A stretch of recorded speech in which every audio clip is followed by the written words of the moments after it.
It's working now? I guess so.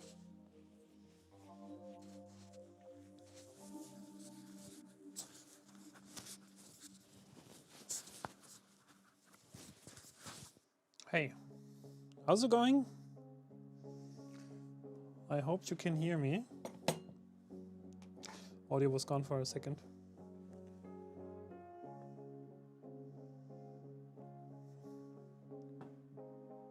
So, welcome Twitch, welcome YouTube. Long time no see. Cylon, hey, how's it doing? The Slayer is there. Good to have you.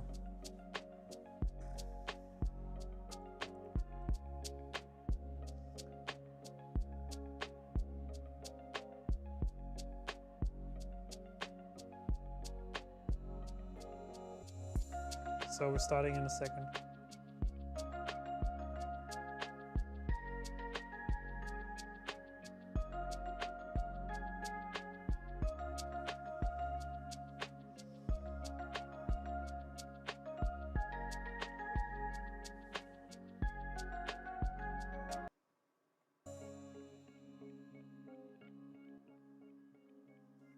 Okay, I guess this is working now. Toxic Father 45. Hey, I'm doing well. It's been a while, and I have been working on a couple of things. I'll just quickly do this one thing here, because I need to load filament into this printer, yeah? Just for testing something out. I guess we're good. Oh man, I've been struggling to find the passion for the hobby. There has been so much controversial things happening in the last couple of months, like with the bamboo, like the software and the license or whatever you might call it, changes in the plugin topic with Orca Slicer, all that. It's crazy. And yeah, right. I've been struggling as well. Like I was thinking about different things, to be honest. I was working on a different project for the last 2 months, and I didn't really run the printers too much, besides one project that I'm still doing, which is this, basically this bigger project here that I'm doing. That's what we're like looking at tonight, is the giant Lego pirate build. I've started building it already because yeah, I was kind of not feeling to, like, I didn't actually initially want to make a live stream about it, and I've recorded all kinds of footage about the build. Took quite a while to print all of the parts here, and also some things that failed. I had to figure out a couple of things, like with how I would progress, because I found this big Lego figure on Printables. The link is also in the video description if you're looking for that. That's about half of the size of this, and it's the same base. Basically the same creator as the skeleton that I've already built here. And yeah, I started like basically putting the parts together and realized, okay, a couple of things don't fit so well, and also there wasn't a good face on this original head. So like the pirate, or this is the like skeleton pirate head, which has the skeleton face, but I didn't want to use that. I actually wanted to use like the Jack Sparrow original version, which looks like this. Hope this is working. So probably we need to change which screen we are showing. This is the wrong. Let me show you the right one. Primary monitor. Here we go. So this is the face that I wanted, but there is no prepared version of this to be like. There's nothing that I found on Printables that is already looking like this. So my plan is that I'm going to paint this after the fact, right? So just gonna take some acrylic paint, which I've got here, and then I will try to replicate this face on top of the plastic. Hope this is going to work. Never tried that. We can probably, I mean, we could probably do some primer on the plastic before we do the paint, so that there is no, like the paint could otherwise like probably easily go through these little channels that are created by the layers, and it could like basically just blur the whole thing. Like if you ever try to paint on a 3D printed part with some kind of soft marker, it could, like normally it isn't very, like it doesn't really look very sharp on the edges, because the paint just distributes in the layers, and then it creates this weird, like sometimes it's create really, really weird artifacts. And that's why I was thinking maybe I need to do plastic primer that you usually use to like prepare plastic car parts. Like if you wanna like spray paint a car part, you use plastic primer, which is a transparent paint essentially, or transparent filler that goes in all of the little cavities of a plastic part to prepare it for the actual paint job.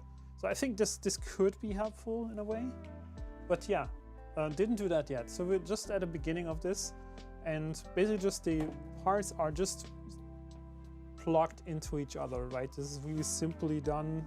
And the head is just plugging into the body, and then also the arms are just like plugging into the sides. Very simply done. A few things had to be glued.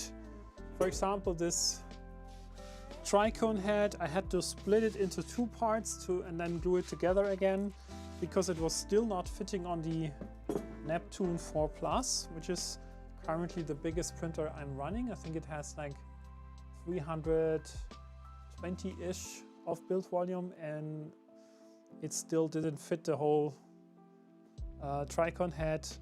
I also had to cut the sword into multiple pieces. I think we can like glue the sword together tonight. And I also printed these parts here, which looks a little bit weird. These are actually parts for the hair. Like if you remember how the original Jack Sparrow looks like. Let me bring it. Can I make it a little bit like a bigger version? Here we go. So this is the original Lego Pirate, the original Jack Sparrow. That's what I'm aiming for in the end. This is what I want to achieve in the end. And this figure has a lot of hair, right? This is a huge piece. And I think we have one from the back as well. But you can imagine, like from all of these different pictures, this part is put on top of the minifigure, and it's a huge, basically just a huge piece of plastic that goes over the top of the head piece. And then it's also, we need to cut it down, because this top part, I will create one version. This is the one that I'm currently printing. This is like without the tricone head, because that doesn't fit anymore on top. So we're gonna have one version. So these don't fit together, of course.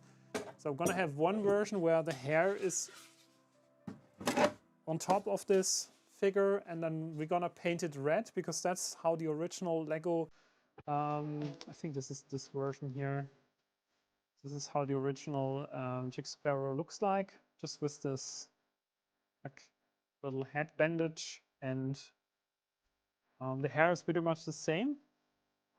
And then there is this version which has the head on top. But in the actual minifigure, this is actually one piece.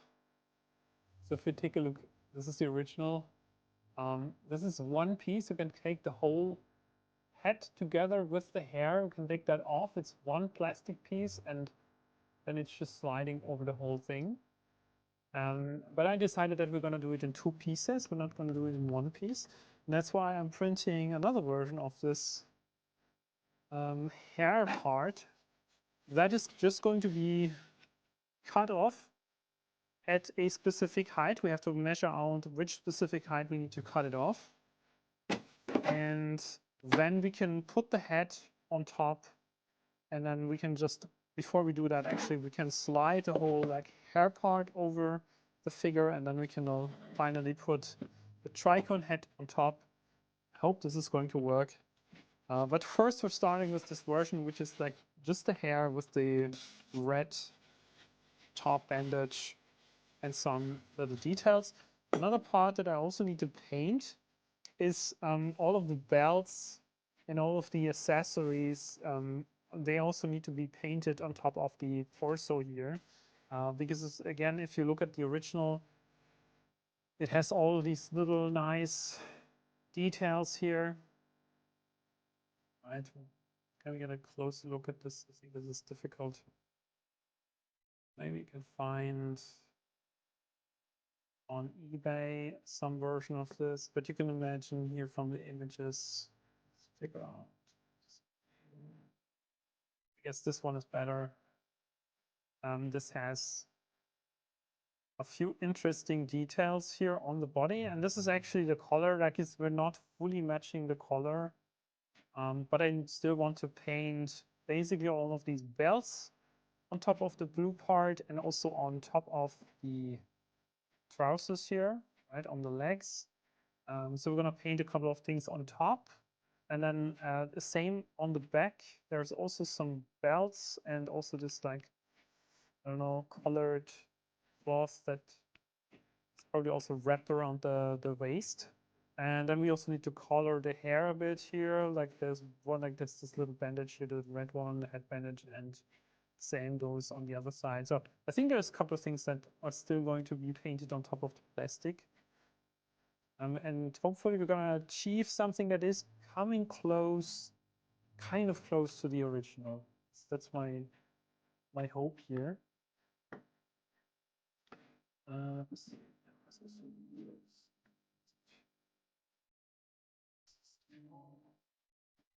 Here we go.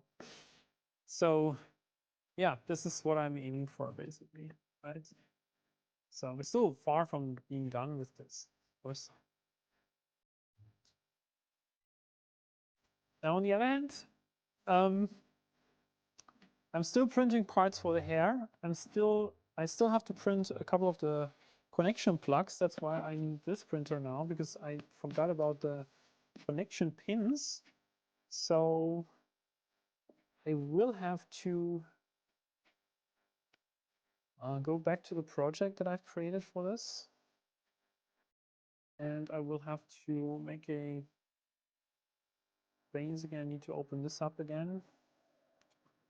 And here you can see how I have split up the parts. Like there's so many different parts just for this hair segment, right? It's really a lot of things.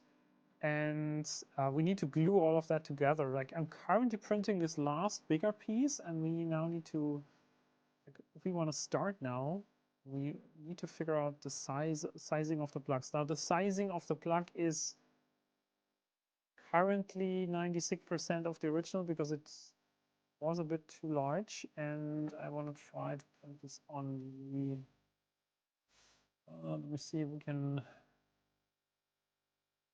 we remove or add the K1C back to the fleet. Let me see if this works. I'm trying to cheat a little bit and print this on another printer because now the Elegoo is busy probably for the next 6 hours with this huge part, and I still want a couple of the plugs now already. What about using vinyl? You mean as kind of a just for creating the face parts? Could be. And theoretically, we can also just use some other material and just glue it on. Cutting it out. This could be an option, of course, yeah. We could also I mean, we could also use the material and just put it on a laser machine and just cut them out using the laser, which could give us some kind of sticker. I mean, last option is maybe some kind of black sticker tape that we could laser, and then we just stick it on top. It is definitely an option. One layer thick and glue it on. Yeah, we could also print it one layer thick. I think this is not actually, it's not the worst option actually. Maybe one layer is maybe a bit tricky, but I could try this, yeah. So let me figure out the K1C, if it's here. Yes, the 0.4 nozzle. Wanna use, oh, we wanna use all of the default settings. This piece here specifically. Yeah, okay, so nothing fits now. It's not a problem. Everything is smaller now. Still, I guess we can get away with just printing this plug here. Smooth temperature, textured PLA plate, generic PLA. I'm not like high speed PLA. Yeah, we can use the high speed PLA, which is the hyper PLA currently. And just go and figure this out here. I think this is good. Global settings. I'd personally say we just go for it and print this one plug and figure out if I need to connect to the printer now. I don't know. We need to figure out the IP address. Where is it? Back to the settings. Okay, should be working.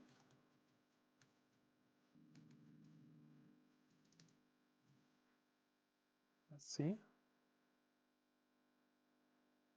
I'm not sure if this is working.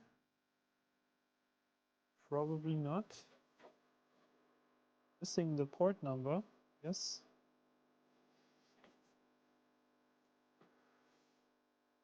I think it's 4000. Completely wrong.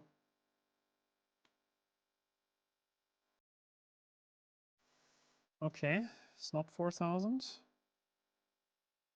Okay, so let's try this. So I installed Clipper on the K1C, but I totally forgot to configure this in terms of the IP address, the port numbers. Not 100% sure what the port numbers would have been.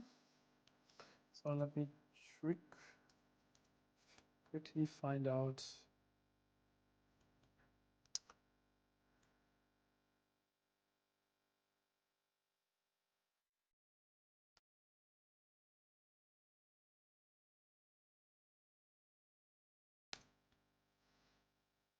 Where is this?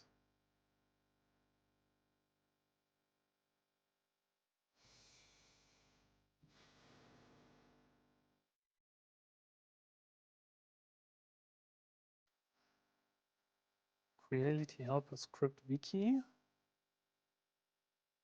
So if you've ever installed Clipper on this machine, it is done through a helper script.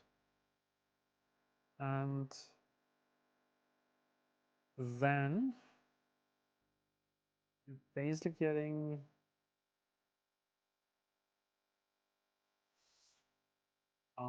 all of the good stuff from the printer that some of the settings aren't usually not available. And if you install Clipper and then even optionally another menu for the screen, you will get more access to the settings.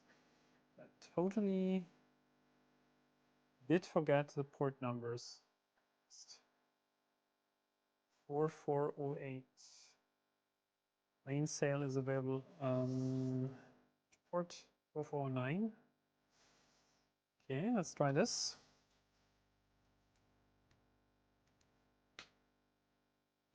Here we go.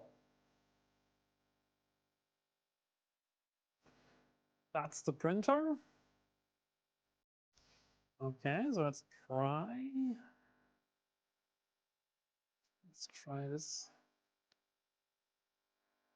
Yes, this is working. Okay, so I guess we could now start the print. Yes. I know. There is issues with this upload, and yes, the printer is now running, starting. So we can try out the plugs. The problem with the plugs mostly is that the plugs that have been created by Orca Slicer are most of the time, like, they are exactly the same diameter as the hole, but then you have no spacing, so you basically have 0 tolerances, and you need to either do the scaling up front and already create the plugs in a smaller, like probably 0.2, 0.4 millimeter smaller in diameter, and I forgot that, so we have to scale these plugs down now manually and figure out what's the right sizing. That's why I need to try printing a couple of these in different sizes now, and then we can hopefully figure out which one fits. So, printer is starting.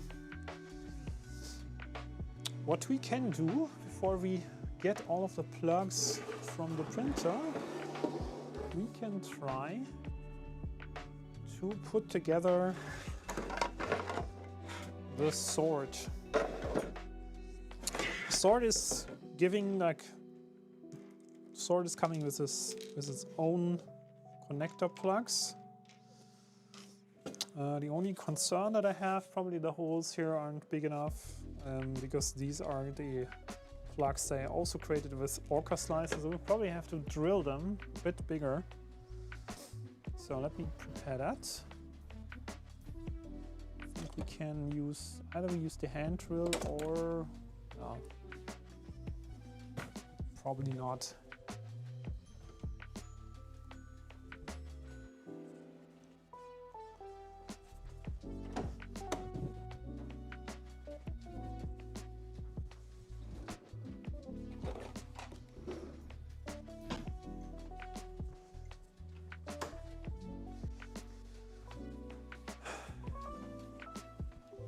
So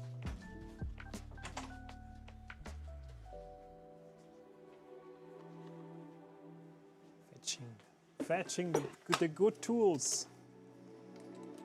It's layered. Like, a couple of people are watching. By the way, how is it going? Like, how did you get started into the new year? I forgot to ask you. For me, the new year, I'm not sure. Like, it started, let's say it started okay, but I also felt very exhausted from, like, the previous year, and I don't know, I was happy to not work, happy to not doing anything in the first couple of weeks, besides the project that you can also take a look at later. So I guess these, yeah, now this is fitting perfectly. So we just have to prepare these holes a bit, just drill them, because the printing, they were probably shrinking a bit, and it's not much, a tiny bit smaller now, too small for the plugs, so not much to do here.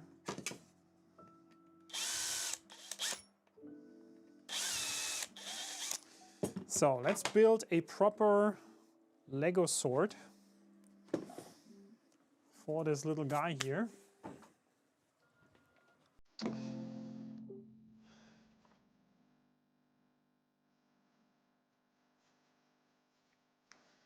So next up,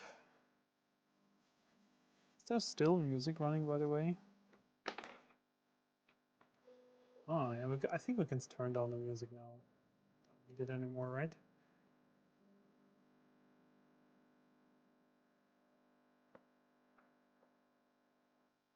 can just leave it on. What's the last wireless list?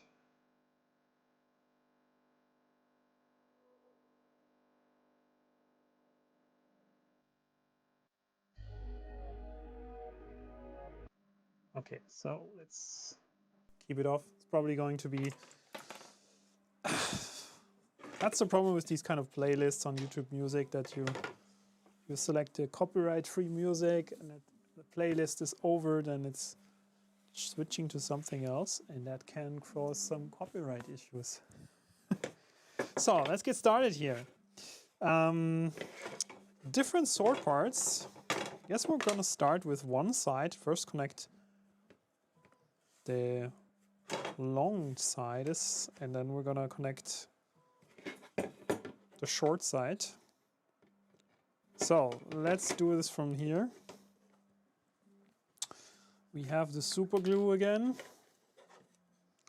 so we can prepare this.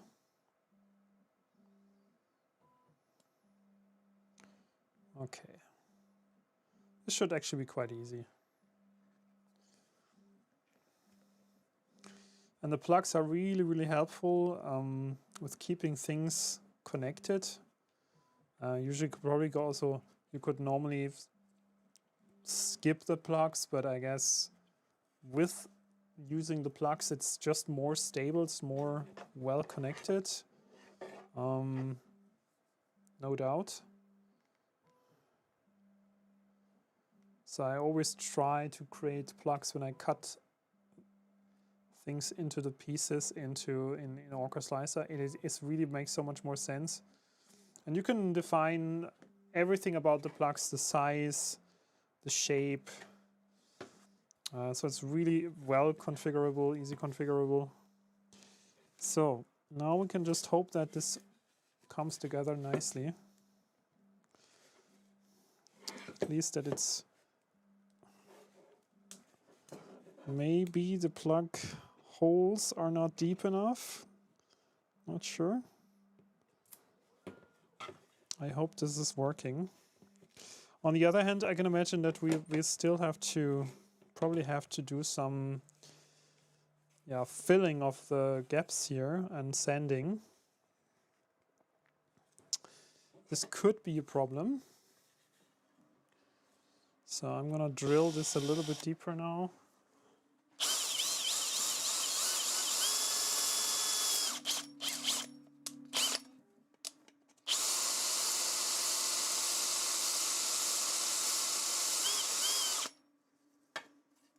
Sorry for the noise.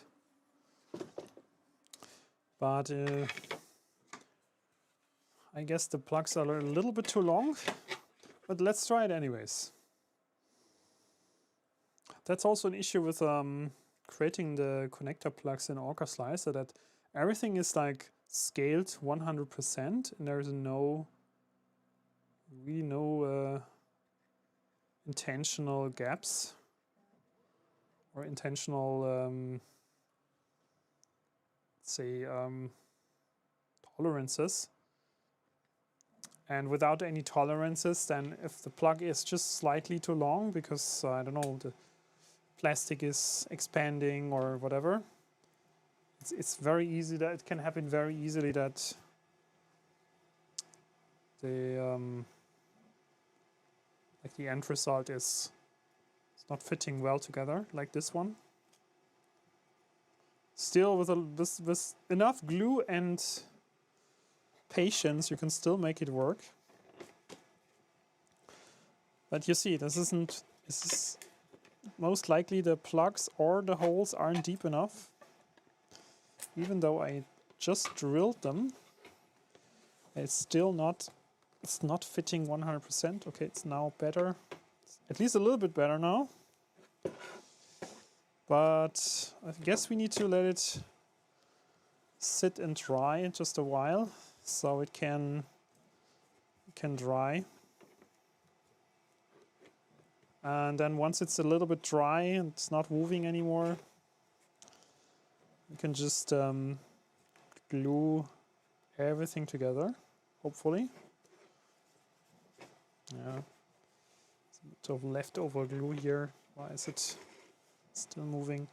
So let me clean this up before it dries on the table.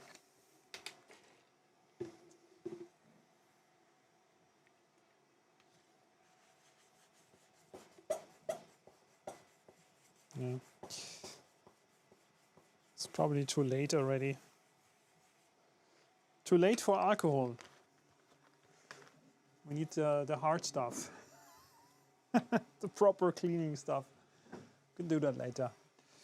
So let's let it dry a bit.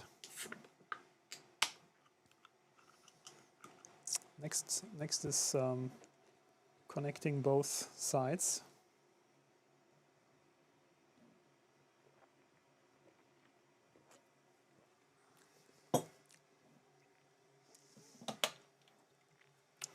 So I think it would also work well. It would work well. I have printed a bunch of stuff, 1 and 2 layers thick, and have really good success. Yeah, we can try to map.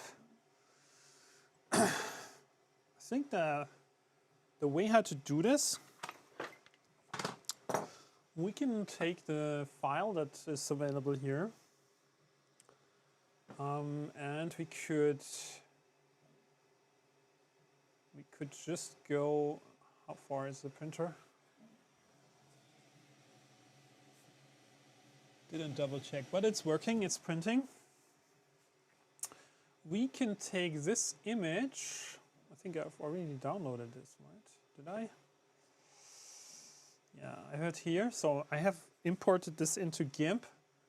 I guess what we could do now is we can save a copy as, let's say, I'm not sure if WebP, let's try the WebP file. I'm not sure if I still do I have it here?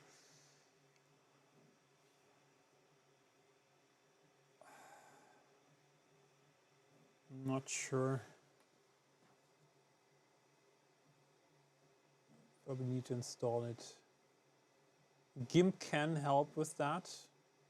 Last time, what did I try? What kind of program did I use here for the path finding? It was.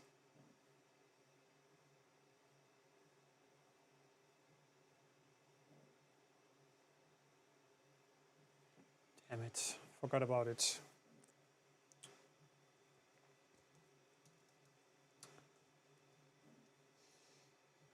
SVG, was it SVG track? No. So if you have any idea how we could track down this image into a SVG file, I think from there I can easily import it, but I don't remember the app that I used last time to track the SVG file. So maybe you have an idea, you can help me out.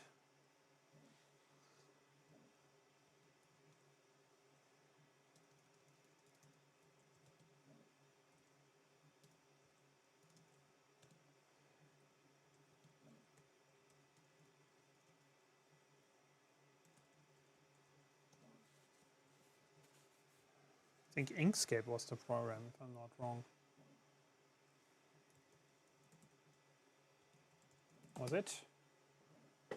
Yeah, it was Inkscape. I had it. I already used that, but I don't have it on this computer anymore.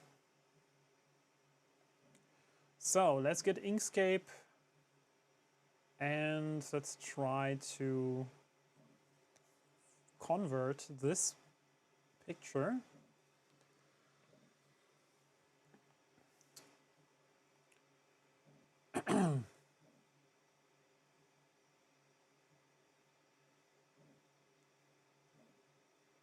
so let's try this.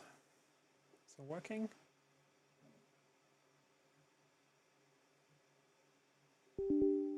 Yes.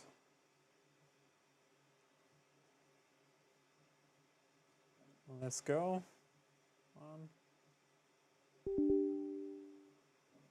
I launched it twice.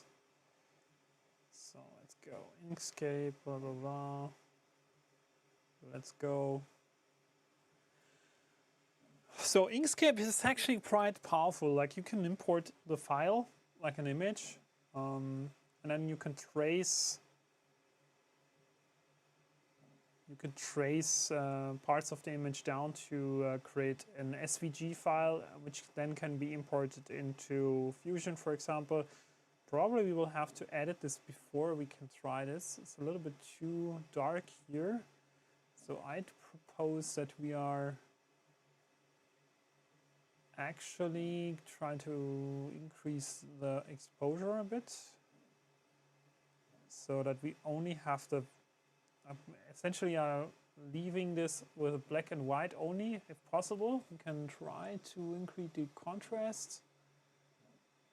So let's figure out if this works. It's too much. The problematic part is really the beard section. And what we can do is just try to increase the exposure here.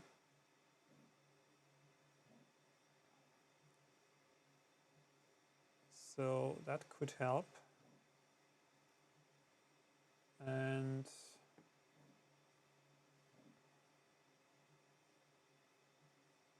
then we should probably just cut out this section that we actually want to leave. Crop to selection. So now we can try to increase exposure a bit more.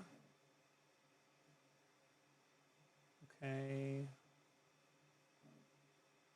Contrast. So I guess this is already good enough. Like not much more needed.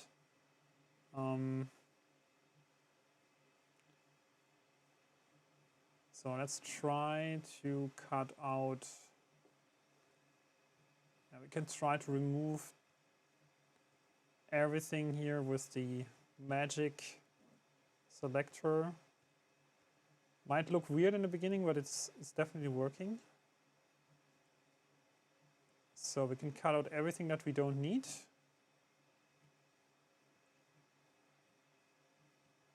So really only left with the actual parts of the face that we want to keep.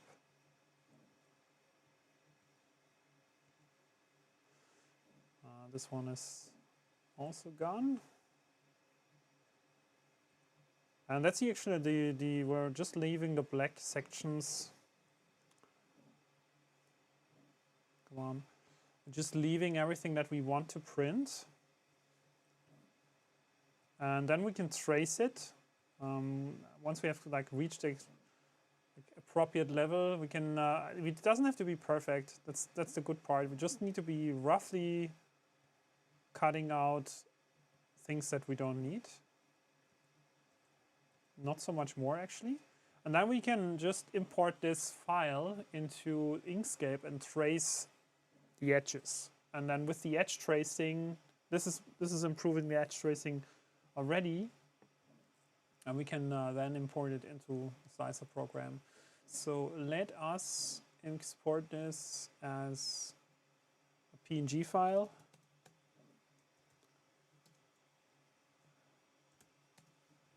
Let's try this. And let's go to Inkscape and try to trace everything that's dark.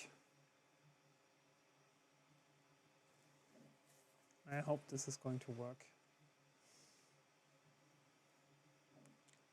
Not 100% sure about. Yeah, I think we can probably get away with doing all of this underneath the eyes. These kind of shadows, we can probably also just do them in black. Let's see what Inkscape thinks about this. File open.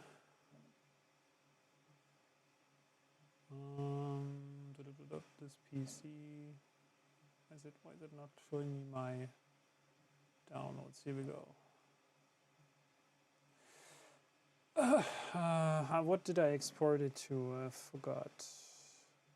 Where did you save this? Lego pirate face. Okay, that's the one. Okay.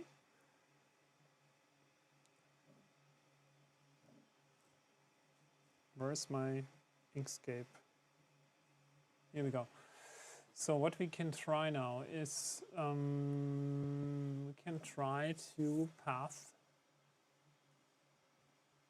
I think trace bitmap is the right one. So trace bitmap will give us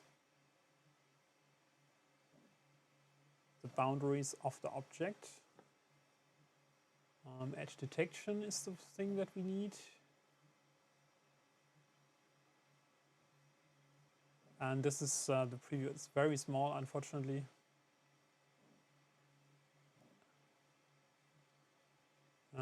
Brightness cutoff is probably better.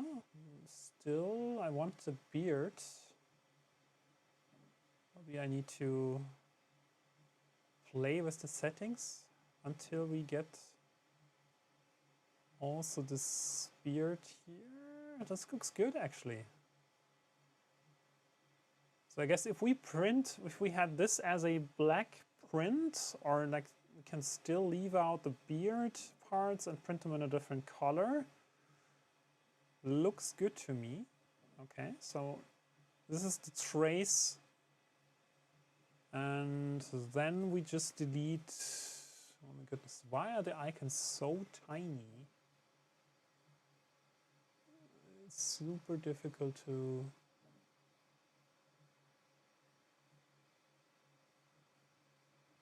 My goodness.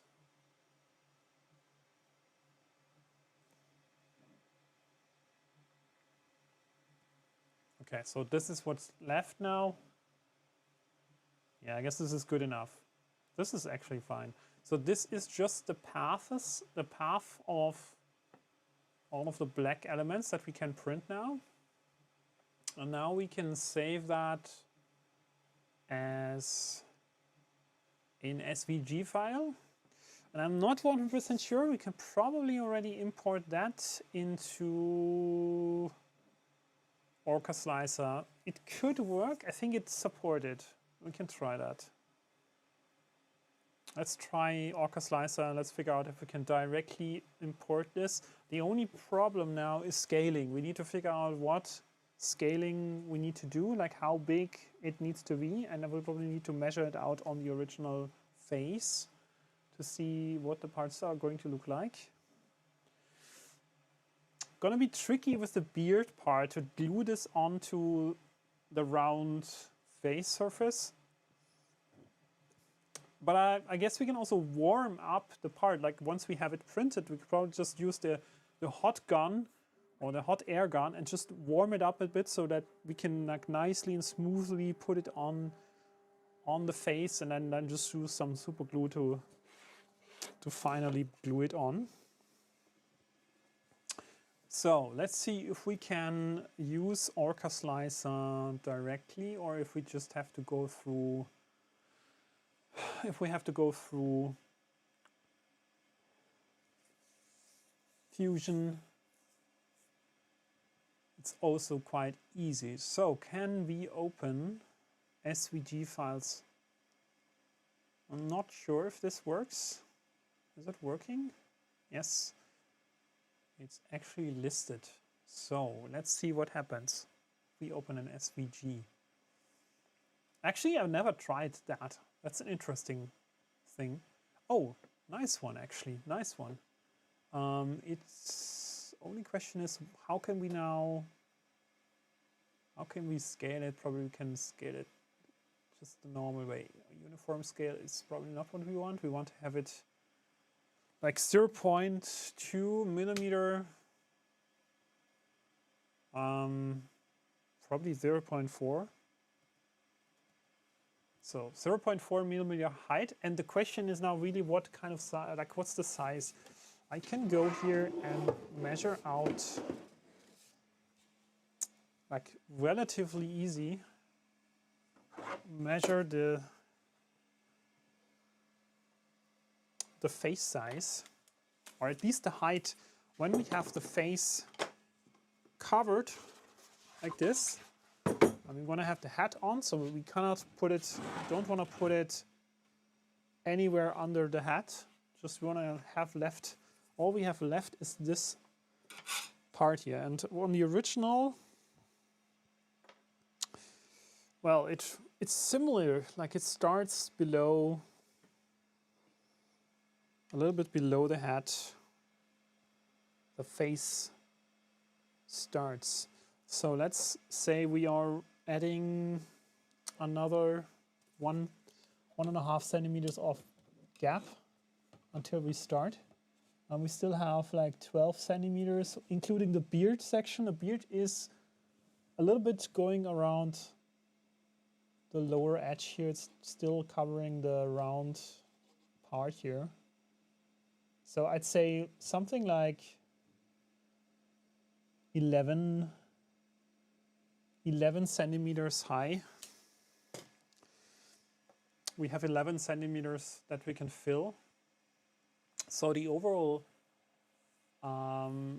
should be 110 millimeter high. And then we can make it 0.4. This should actually be, this should fit. So this is how it looks like now on the build plate. It's not too big actually. We can try that, just print it out and see how it will theoretically fit. We can just use Tesa tape and put it on. So let's try to print that. And we have one of the plugs as well. Just figuring out if the plugs is, if I scaled this correctly now. So, problem with the plugs was always that they're a little bit too large. But this seems to be fine now. This seems to be fitting. See, you can see the plugs should be going in quite easily, so we can use glue. Like we just fill the gaps with glue. If it's too strong, if it's too tight, it's easy. It's very difficult to get the plugs in, and if they are also a little bit too big, the parts won't fit together that nicely. So I guess this is a good size. So we can keep that, and we can just try to print the face now. Let's use 0.2 millimeter height. Or should we just go with 0.12 layer height? I'm not sure. That's good. If we make it like 0.2, yeah, let's go for 0.2. Yes, you can just write. Let's try to print this. It's 2 layers. 100% infill. There's a little bit of these kind of things here I don't actually want, but it's, can I remove this stuff in Inkscape maybe? I'm not sure if I can after the fact. Can we just clean this out that we don't have these kind of little dots here? It's a very good question. Is there a kind of an eraser tool? I've used this, I didn't use this for such a long time, and it's so small.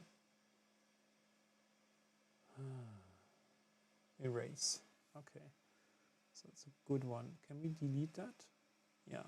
I guess it's better if we clean up these little speckles here and then just remove this.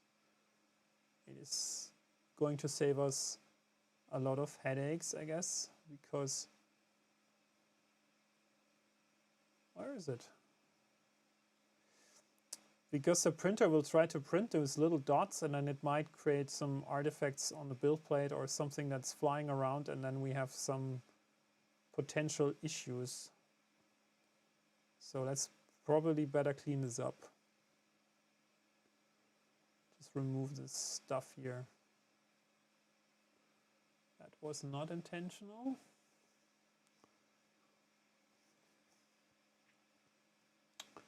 So let me try to be a bit more accurate here.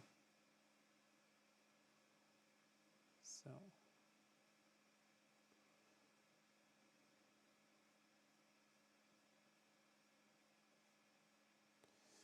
This is looking good, my friends. This is looking good. I guess we're gonna be there in a second. And this is also the way how you would you can easily import any logo file into Inkscape and then trace the bitmap with edge detection and just create your logo print or emboss it on something, right? If you want to emboss a logo on a print with Inkscape, it's super easy to do, and it's open source, it's free, so it's really powerful. But I really didn't use it for a long time now. So anything left here? Not sure. There's the one dot here.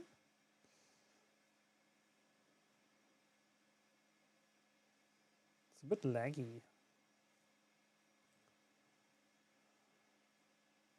So there is one dot left here.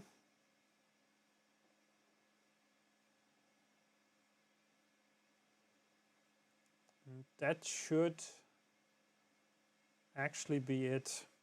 We can fix this part here. It looks a bit weird. Can we just draw?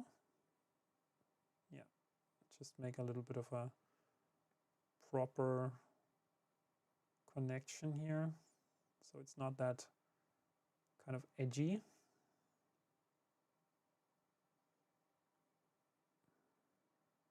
This is better now. I mean, you won't see all of these details here. We can also like increase the beard length a bit here, just a tiny bit.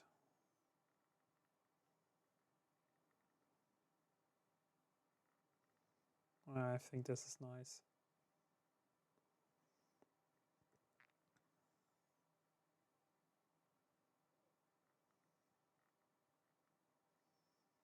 So there's probably a fill tool, but I'm too lazy to look for it, honestly. Let's try to get away like this. Just doing it lazy. The lazy way or the easy way. And now we should be good in a second. And we can just reload this in Slicer program. We don't have to redo all of the stuff. Just save this file, save. And in Orca Slicer, we can go and say reload from disk. And I hope it will remove all of these little speckles, and it's done. That's now looking much cleaner. And I would say we just send it to the K1C. Let's see how this looks on the actual face. 7 minutes. That's fast. That's really quick. 7 minutes to print. How often can you print something in 7 minutes? So we're coming back to this sword. Think we can now. It's really dark here. Really blocking light here. So I think we can now try to connect these two sword pieces. Not perfect actually, but I guess this connection is a bit weak. But once we have all of these additional connectors in, I hope this is going to be better. Like, let me double check if this fits. Yeah, okay. So just to be sure that we're not doing something stupid here.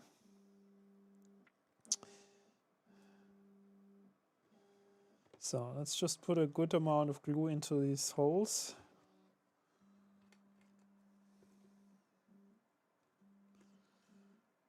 So that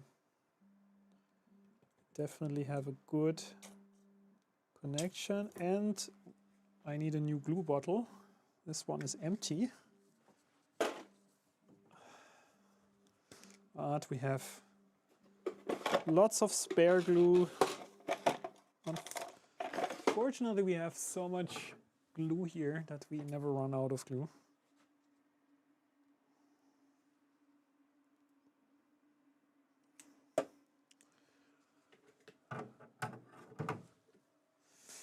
So that should be good.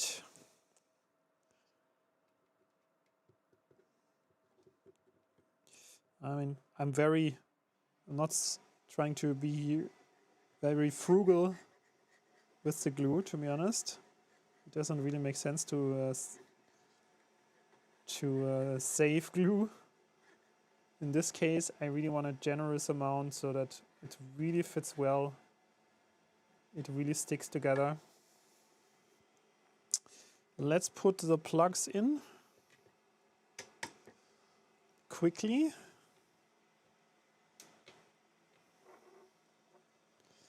I should use the gloves probably.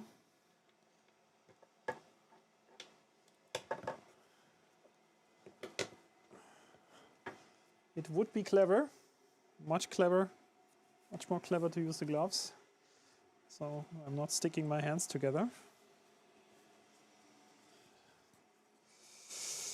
Okay, so the small ones, they fit nicely. I hope this is going to be coming together in one piece nicely. So, plugs are going in nicely. Hopefully. Oh, shit. You need to do this very straight, otherwise it might not work. Perpendicular, otherwise it's tricky. Okay, so now let's add a bit more glue on top of these plugs. So we can now put this together, and I feel that it might actually be helpful to use some clamps in the end to hold everything together. But let's see if it fits. Oh yes, actually fits better than I was expecting.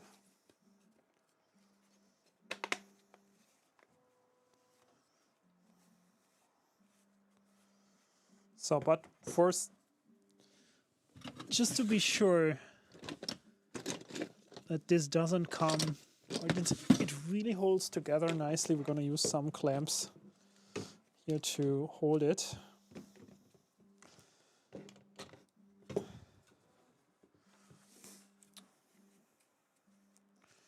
But this looks promising.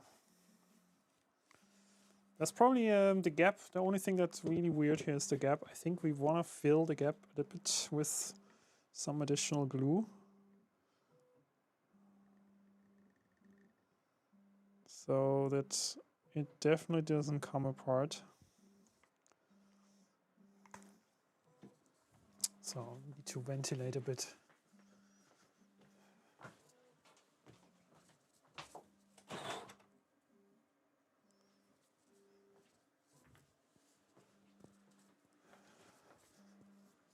Great. So we have a nice Lego sword. Interesting question will of course be, will it fit into the hand? Will it fit? I guess we should do another clamp here to make sure that this is really pressed nicely together. So to speed things up, what we can always do, we can always use an activator on top of the AC glue. Usually you can just wait for things to happen, but if you really want to speed things up, especially these tricky parts here where I don't have a clamp on, just go here, do some activator. Usually will massively speed things up.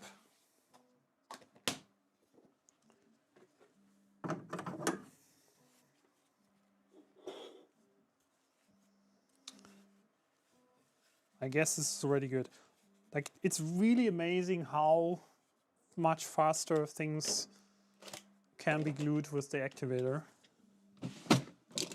It's instantly dry and instantly connected. So let's give it a try to see if this works. If we can put it into the hand. I guess we can, but it needs a good amount of pressure if I'm not mistaken. So it might not be the easiest thing to do, and I don't want to break anything. So maybe we should warm up this hand piece a bit just with the hot gun. Hand pink waving. Let's see. And I think before I do that, actually what I want to do is, I think I don't like the connection gaps here.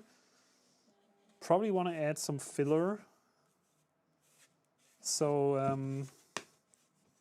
it's not perfectly connected here. Probably want to add some filler that will, so we can like just fill it and sand it, and then maybe just spray it with additional paint. Then all of these gaps here, because this looks like a little bit of a detachment of the part from the build plate. This probably will look nicer if we just first fill this gap with some filler material and then just paint it, spray paint it. Although I like it already, and it's probably also working, but it could be better.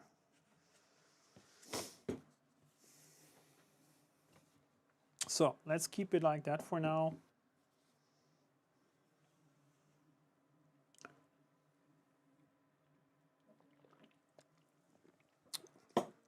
Awesome. Awesome stuff. Printer is already doing the face print.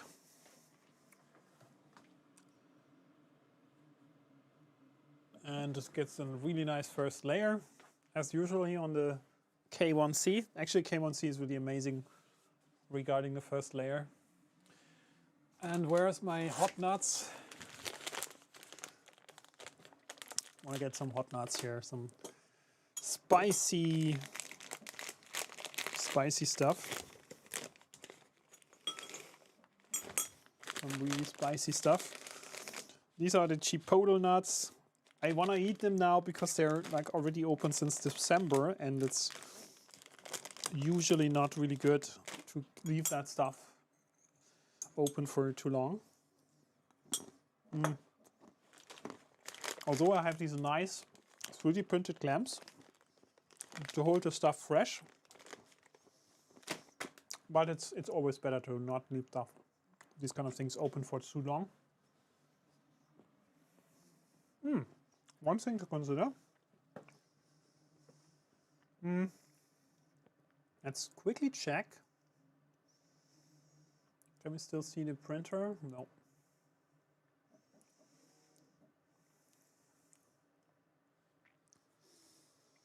I think the K1C camera is not working. Is it working? No, I think it's not configured here. Webcam, add webcam. Yeah,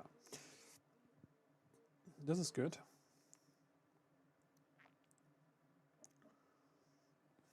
Cam. Yes, I guess we can now monitor the print a bit.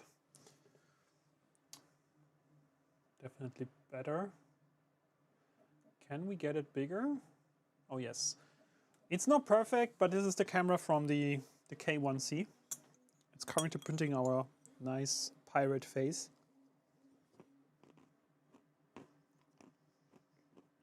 3D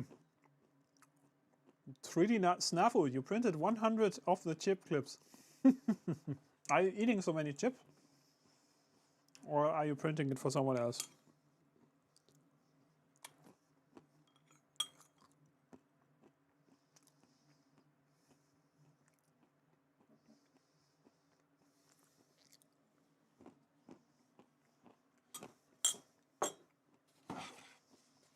Take that. Actually, this is a nice cosplay sword, but the grip is a little bit too big, but otherwise it's nice. It's actually a good size. to slice you. Okay. Once more. The printer is already done. How much time is left?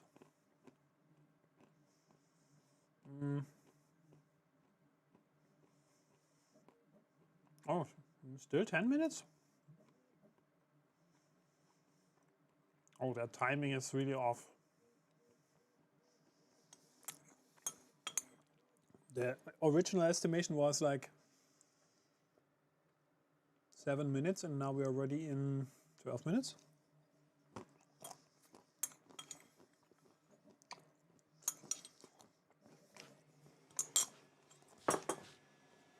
Oh, here we go with layer 2. Layer 2 is printing quite a bit faster.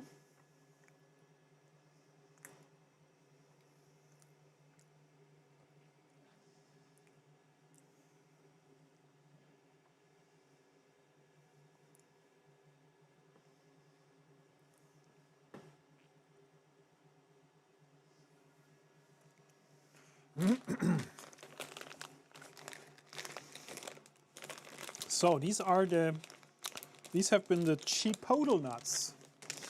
Now, still left over a lot of nuts here. We still have the Carolina Reaper nuts. But you know the game, right? I'm gonna eat the nuts once we do the wheel. And we do the wheel. I think, where's my... This is an interesting question, actually. I guess my Streamlabs is not what it used to be.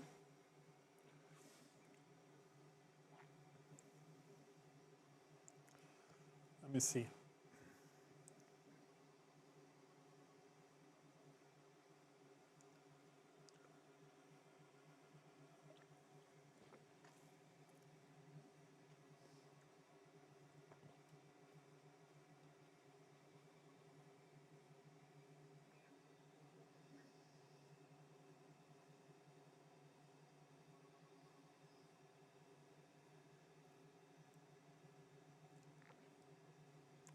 Let's try out a few things. I guess the sub information is now here. Then we have the latest follower. Let's see if this works. Where is this going? Probably we should put it somewhere in the corner.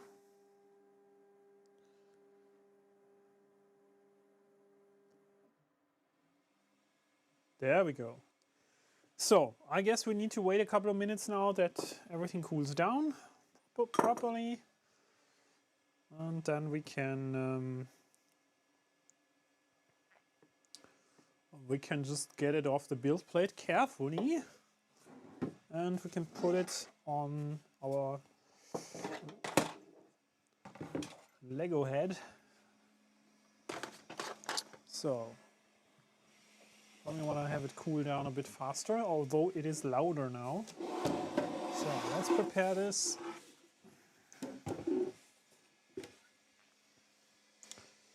So the idea is that we're going to glue it on top of the face. But I guess we're going to just test fit it first.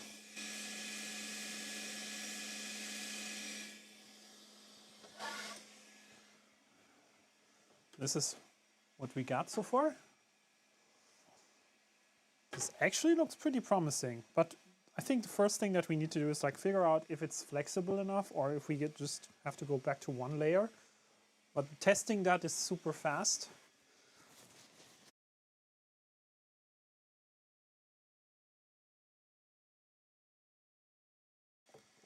However, we need to get it off the plate first. We need to get it off. A nice scraper, maybe. So we can start with anything. I guess we can start with the beard and figure out how flexible is that.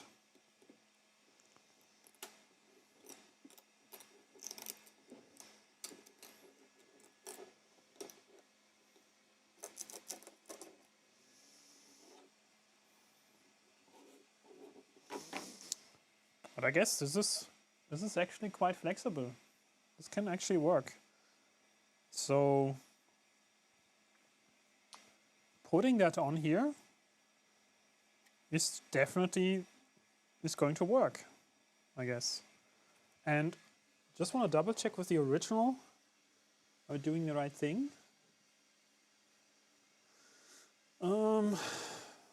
But yeah, I mean, we can start. I probably want to start here at the bottom and just glue on this one, and we can fix all of the parts with some tape. Let me find the tape.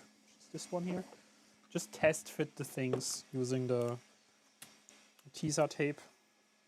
So this is our beard. Probably want to have it like just right there, where the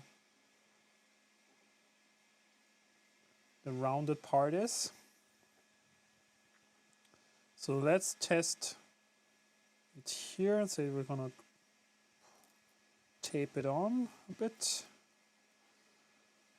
and like that. And then we can start gluing stuff step by step. This is our beard. Then we have the small beard, the large beard and the small beard. Small beard goes here, very close actually.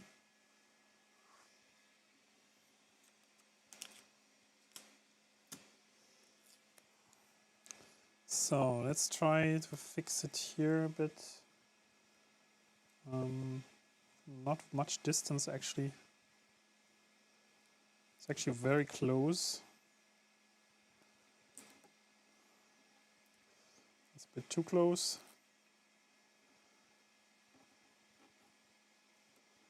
Yes, this is fine. So the beard, just comparing that with the original. You can close the printer. It's quite loud. So this is the original.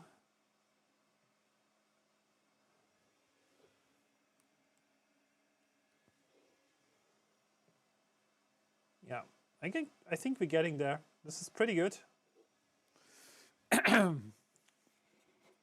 So the next part is, let's say we go with the mouth or the smile. The smile is pretty close to the little beard part here. I think this is good. It's a good position. Very much aligns. So just have some tape here. How far are we going to the left and right? I think we should figure out that we properly center this.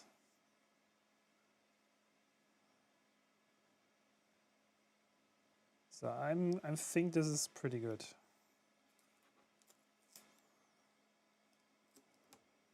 So let's double check how it looks. Yeah, so far I like it.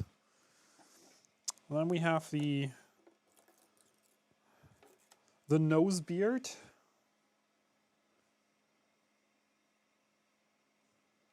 Which will be round about here.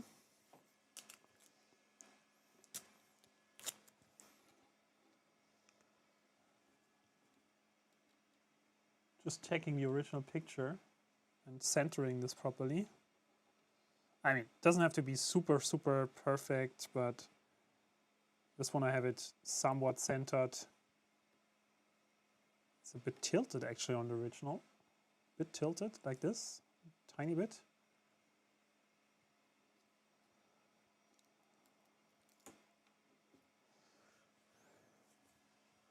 Yeah, the original is slightly tilted, I guess. Not so much actually, not as much as I have it now. So maybe a bit more straight.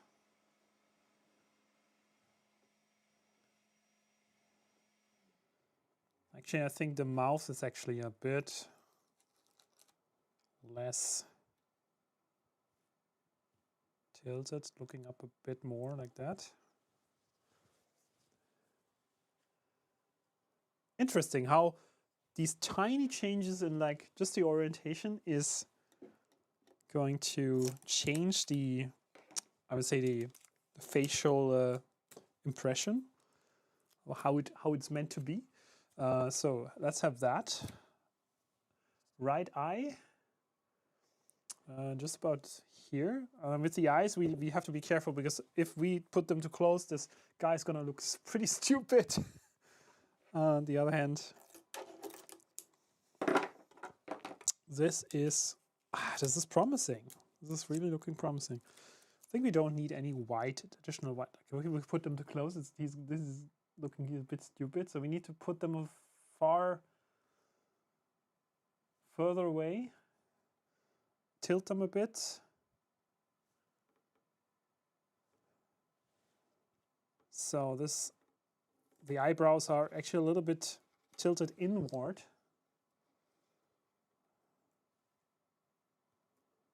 Like that.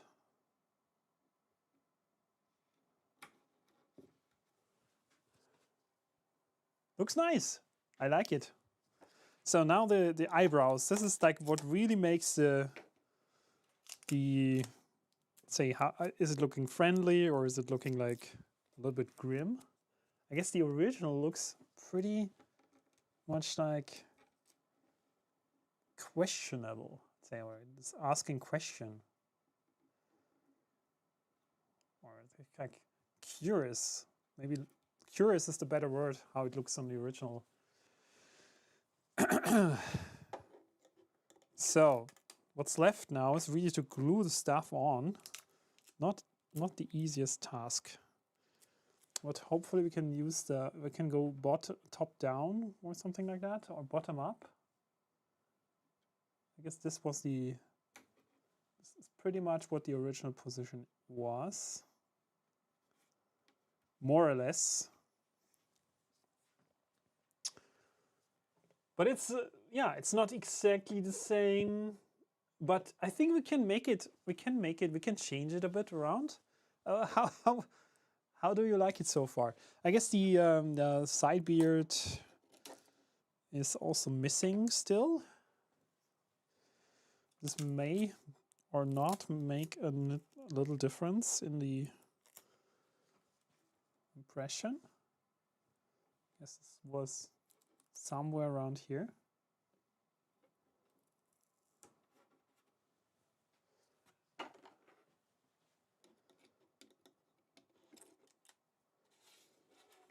Not too bad so far.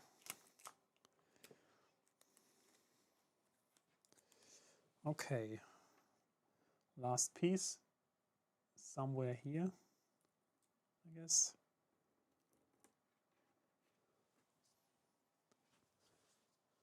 I like it. Although it's not 100% exactly the same, but this is our creation, right? It's definitely a version of it that makes sense, that looks pretty nice. I wouldn't change it too much. I mean, this is our pretty unique, and you probably never can make it 100% identical to the original. Now the hard part is going to be how can we glue this on so we're not moving things around too much.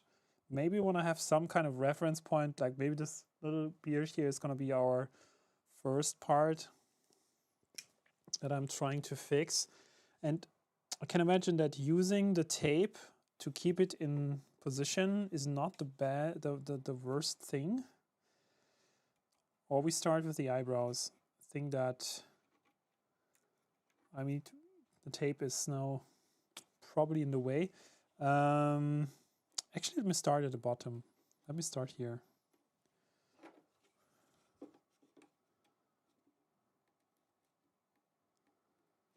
So, just want to take off one of the tapes here.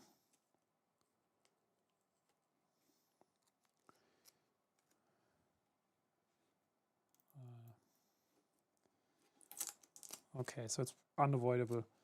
I guess that we need to start somewhere, right? So we need to probably put some glue here. not too much, so it's really drying faster. Want to be careful with the glue. This is can become quite dangerous. The gloves are probably not an option at the moment, because then this is too tricky. So let's try to get it in position so we don't have to move it anymore. Looking at the original. So let's keep it there.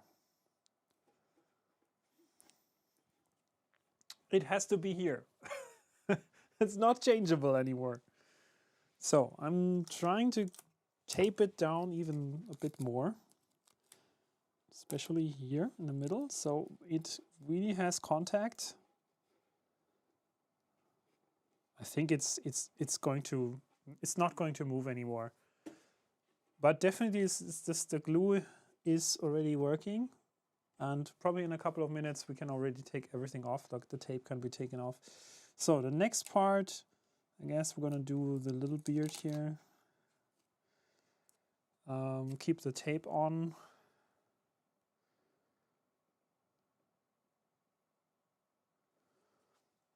So let's be careful. It is very close to the lower beard.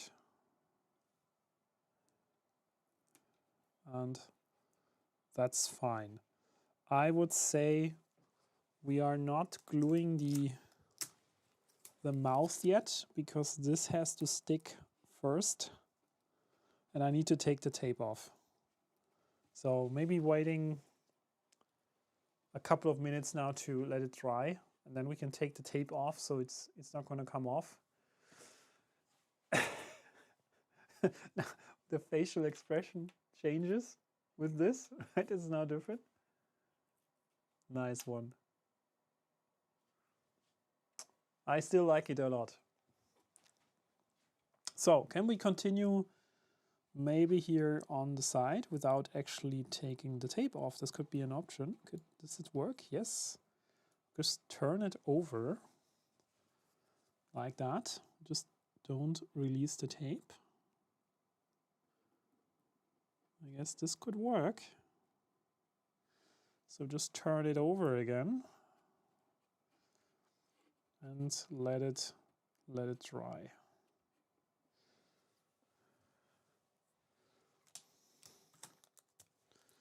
Put another one here. I think this is good. It doesn't have to be super perfectly glued. It will probably, I mean, no one's gonna touch it so much. So this one I did a little bit the wrong way. Probably need a new tape.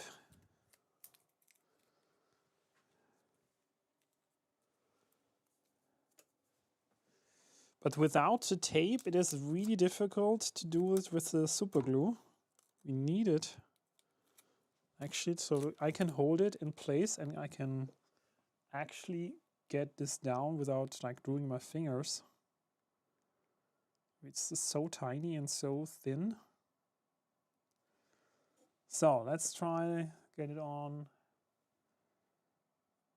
So the original is actually a bit different from what we had. So let's try to be more accurate with that. So this is what's actually the position where it should be. Okay.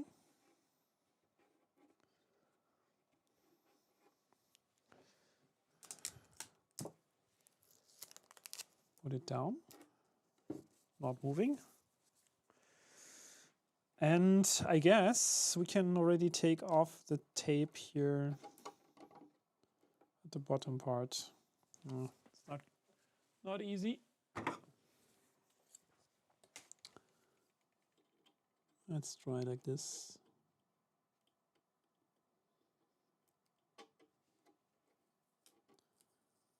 Is it already sticking? Yeah, I guess so.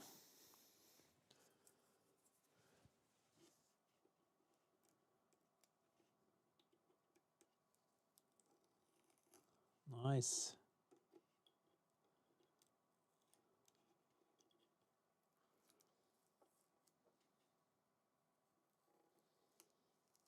Yeah, this doesn't move anymore. It's already done. Use Emily the Engineer tattoo printer. Yeah. Yeah. If I had this, maybe. Actually, these like sticker printers are really nice.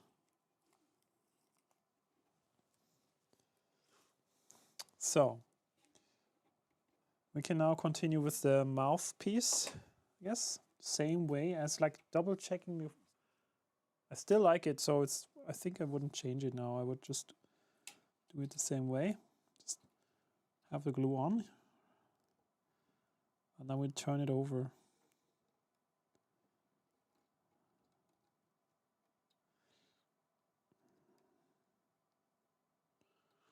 Okay, so let's twist it here. Okay. We need more tape, obviously. Here.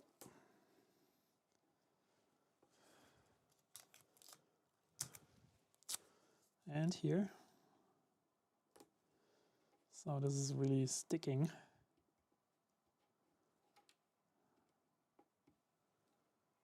Nice. So I think this might take a couple of minutes now. Let's get the beard. Yeah, I probably need to take off this tape first because it's underneath the big beard. Can we glue anything else already? Probably the eyes are definitely doable now. Just like that. Carefully.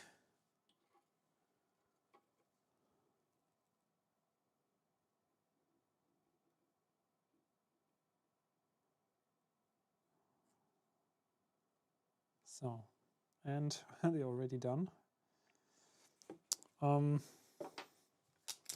So here we again need some tape. So keep them down.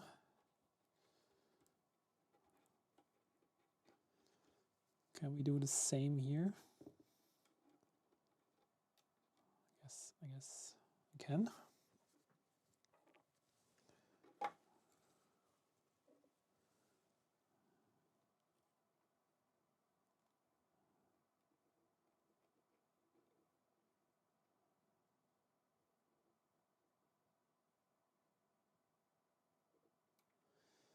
So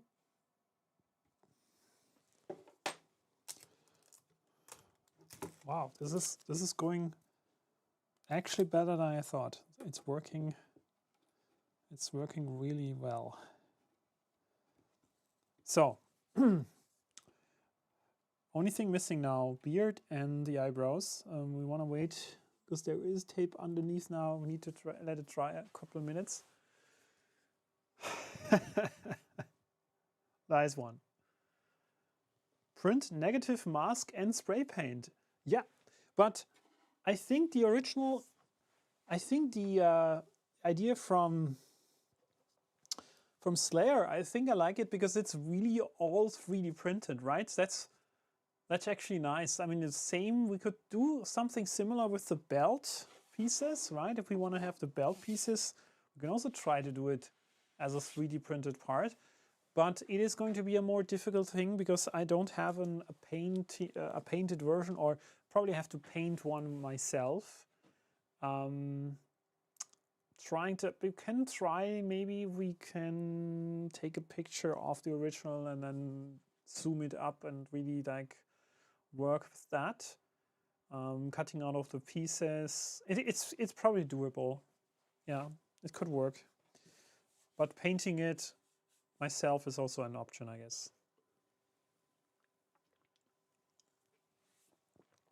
Okay. I want to continue. And I think we can risk already. We're moving removing the tape here. This is good. This looks good. So now we can do the beard.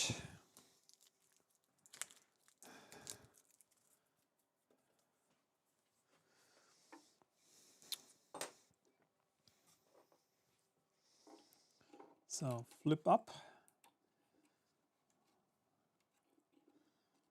And let's do it.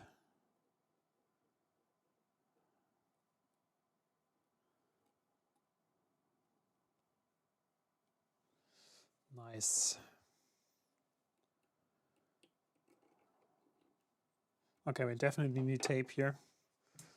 This is not going to stay down.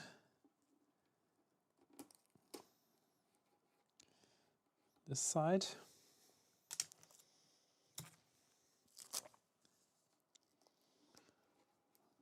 Okay. Almost there, my friends, almost there.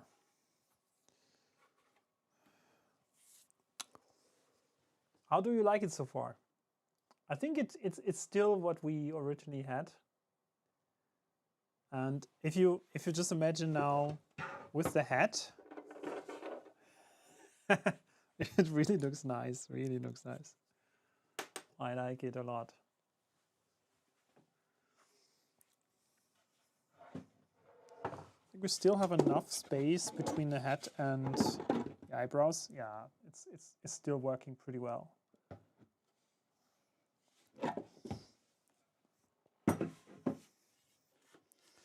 So last but not least, I think that you can risk now the, maybe not, because we did just tape this over. I think it's not working. The eyes, maybe? They should already be fixed, I guess. It should be fine. Can continue with the eyebrows. So then we have, at least everywhere we have the glue done. The only thing is then have it dry, and then we can call this done. My friends, I am really happy how this turned out.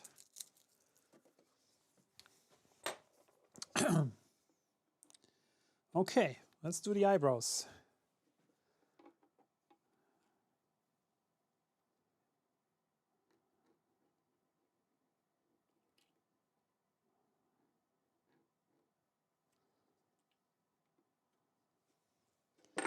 Number one. I think we're just gonna tape it down completely and that's it. One piece of tape. It's gonna dry anyways because there is all these little gaps in the plastic. 3D printed parts usually soak up anything that's fluid very nicely. So let's do the last eyebrow.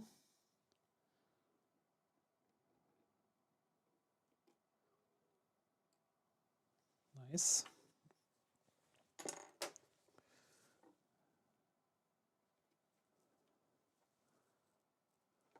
Nice. Okay, so tape.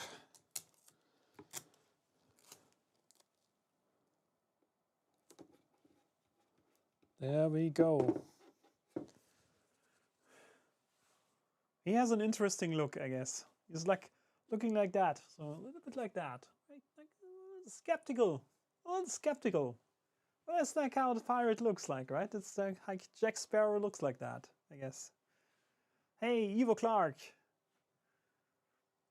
Welcome back. We're just finishing the face, which we did, like, actually, I wanted to paint it, but now it turns out that 3D printing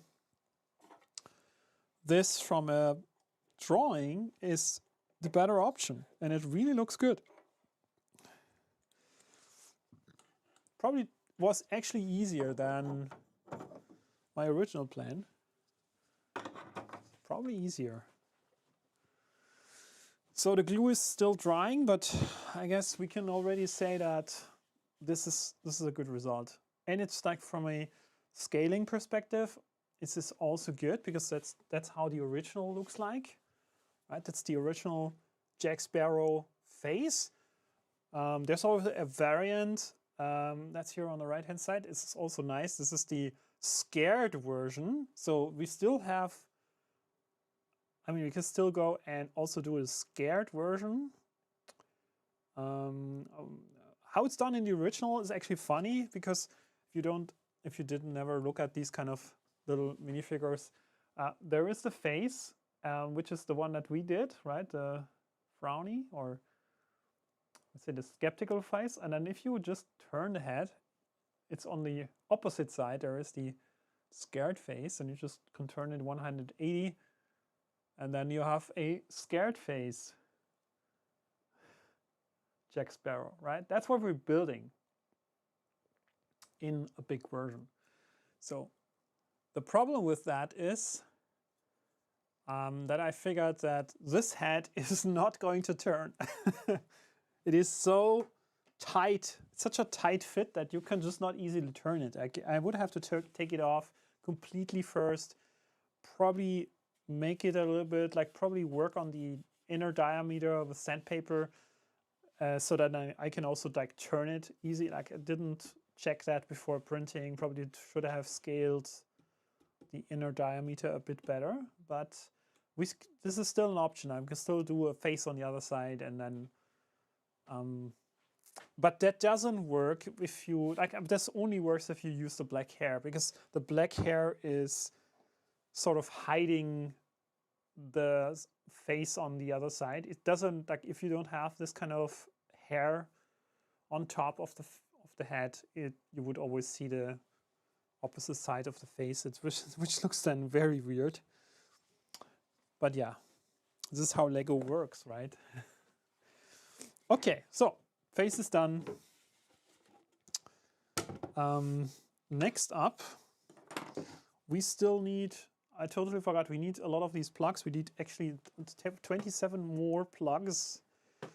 I want to print it on the, where's my mouse cursor? Where is it? Is this the one? K1C? Yeah, we need 27 more. So I guess I need to clone this 26 times. And then we need to arrange 26 dowels on this print surface so we can print them now on the K1C. My mouse cursor is gone. Where is it? Here it is. Yeah. Don't bother me. Come on. What did you do? What did you do?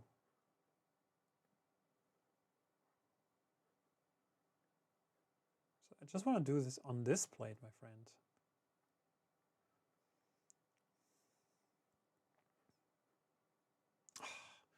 This is ridiculous. Like, please do not. Can you please go away? I don't want to have this here.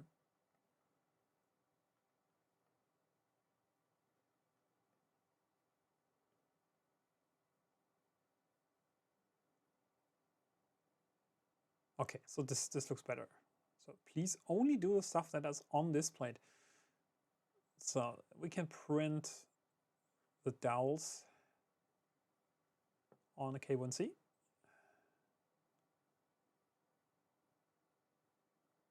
Let's go.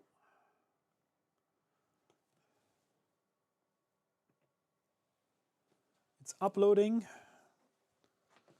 Oh, we need the build plate again. Where's my build plate? Here. Almost forgot.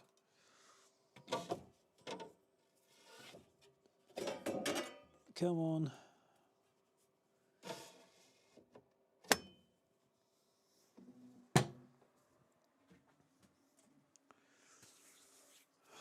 Nice one. So we'll have all of the dowels that we need, the plugs that we need to connect the black hair pieces. So I want to try out building the hair as much as possible. I think on the printer currently, let me double check.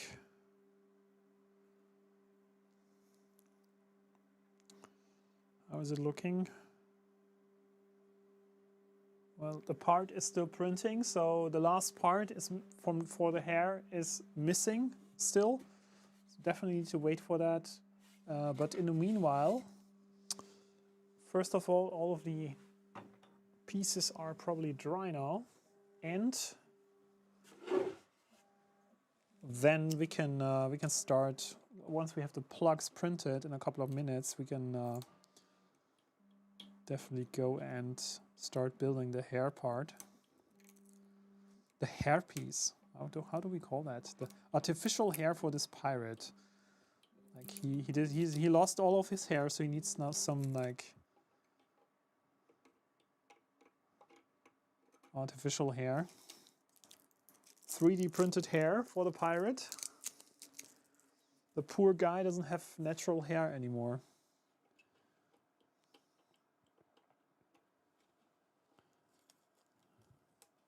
It's actually an interesting question. Can you print a wig?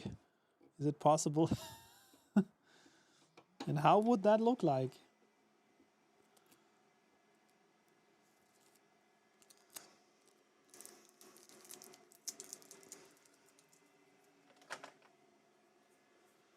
So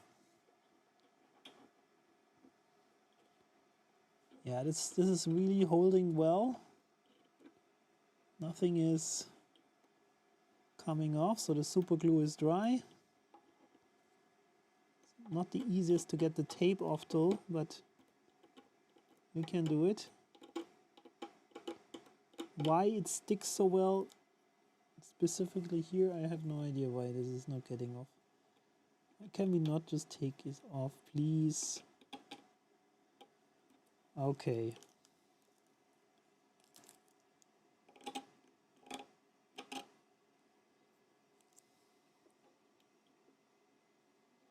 There's a little piece of tape left here. Don't want to have that.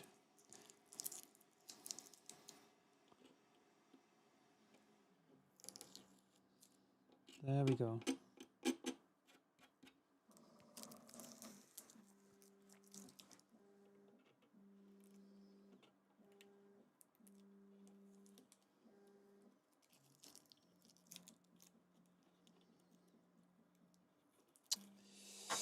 and it's done. It's done. The pirate face is done. I like it.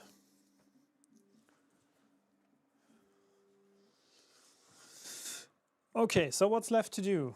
What's left to do? Pirate hat is finished.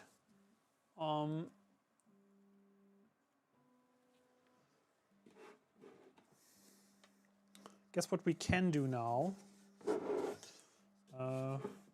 We can try to put the body and the legs together, although I'm a bit afraid that once we've done that, it's probably never going to come apart again because it's also sticking very tightly. So we can do that now. Okay, I guess we can take it apart. It wasn't that strong. But yeah, that's already a standing pirate.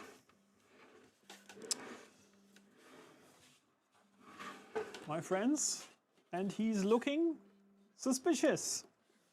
So next is we want to test fit the head tricone. Oh my goodness, it's too big for a camera. There you go. So we're still missing, of course, we're still missing all of the accessories here. We're missing the belts. I think we can print that. I'm gonna prepare it for the next stream. So we have the painting done because I don't have it right now. but we can definitely prepare the painted version so we can then start printing it, and we can glue it on also here. Same needs to be done on the side, on the back. With the, I mean, the only difficult part is probably how we glue it on here, because this is also flexible, so you can tilt it. But if we try to glue stuff on here, that's why I'm not completely sure if plastic printed version is the best. In the original, it is. He has also like this. I don't know what this is. Some kind of belt around the waist, which is yeah, it's not like leather or something. I'm not sure. Need to double check. But this is how it looks in the original, if you remember.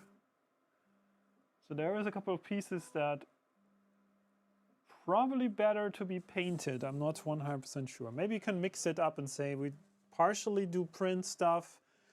We can probably print the belts, and then we can still paint a couple of things on top. Could be an option. Something worth trying out, I guess. But the initial like printed phase is really good. So how is the printer doing? Still needs to do a lot of the plugs. So let's make some space here. Let's hope this is not going to topple over. The other thing, of course, then the sword is going to come on like this. So he is going to have his sword. Still undecided whether I should work on the sword and make it like fill the gaps. I'm not sure if it's really worth the time investment, because then you have to spray paint everything. It's not going to be that much of a 3D printed part anymore. It's not going to look that, you don't see the layers anymore, and we probably want to see that this is still 3D printed. Now, I mean, I can try fit it on. It felt a bit difficult, but it can work, I guess.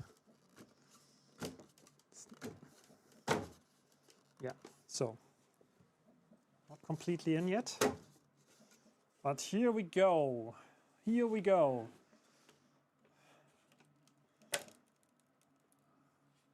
Nice one. Isn't that already looking like a pirate? I think we're getting closer. We're getting closer there.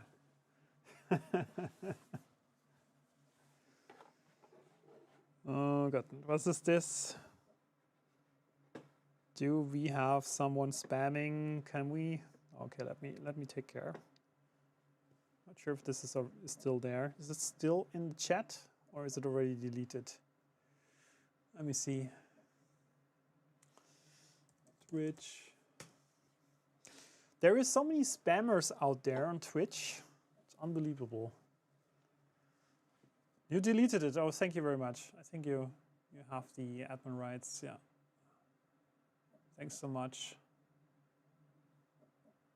Probably want to ban the person also. Not sure if this is already done.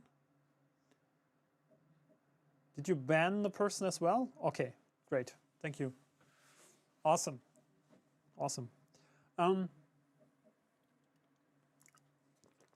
By the way, are you still collecting nozzles, my friends? Let's check.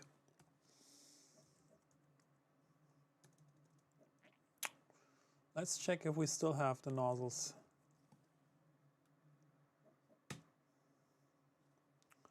It's not working at the moment. Why is it not working? Is it? Oh, it's still working. Okay, great. I just wanted to double check if it's still working. So yeah, we should definitely define what is the new giveaway. Need to start a new giveaway. I almost forgot that we still want to do that. Let me see. In stream elements.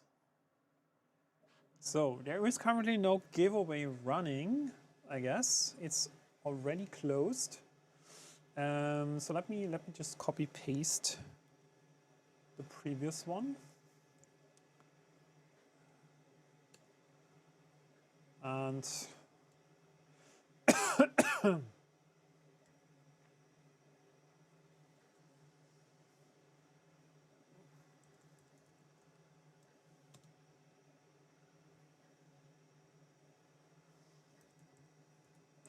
so we need to check the calendar when we can do the February giveaway. It's probably when are the next dates? Let me double check the calendar.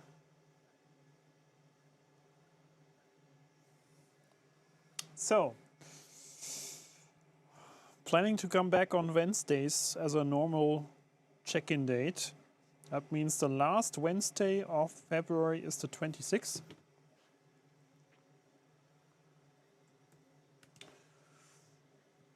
So, and we do another €100 Amazon voucher, $100, €100, pretty much equivalent. Only in countries where this is available. So if you have a country, if you're not in a country which has Amazon vouchers, which offers Amazon vouchers, or where Amazon offers vouchers, correctly said, then you shouldn't participate in this one. But if you're in a country that has, where Amazon offers vouchers, you can definitely take part. So we're gonna start this in a second. Ticket is cost 1, minimum maximum ticket is unlimited. Subscribers get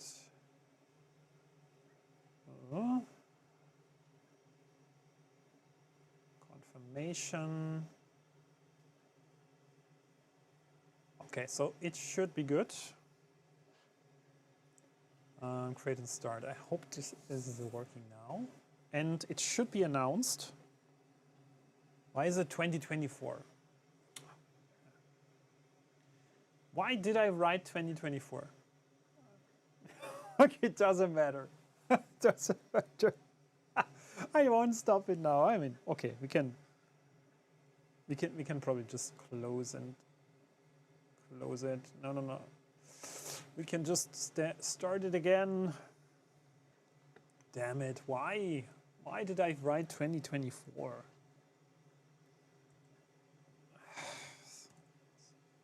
Okay, so let's try again. So text is fixed. Okay, send confirmation. Okay, so I guess we're good now. So this looks better now.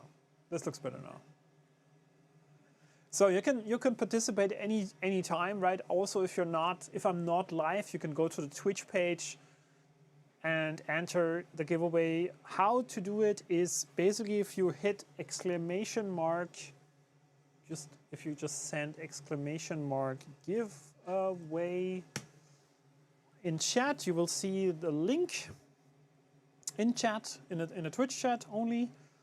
It will tell you a link that has all of the information, how it works.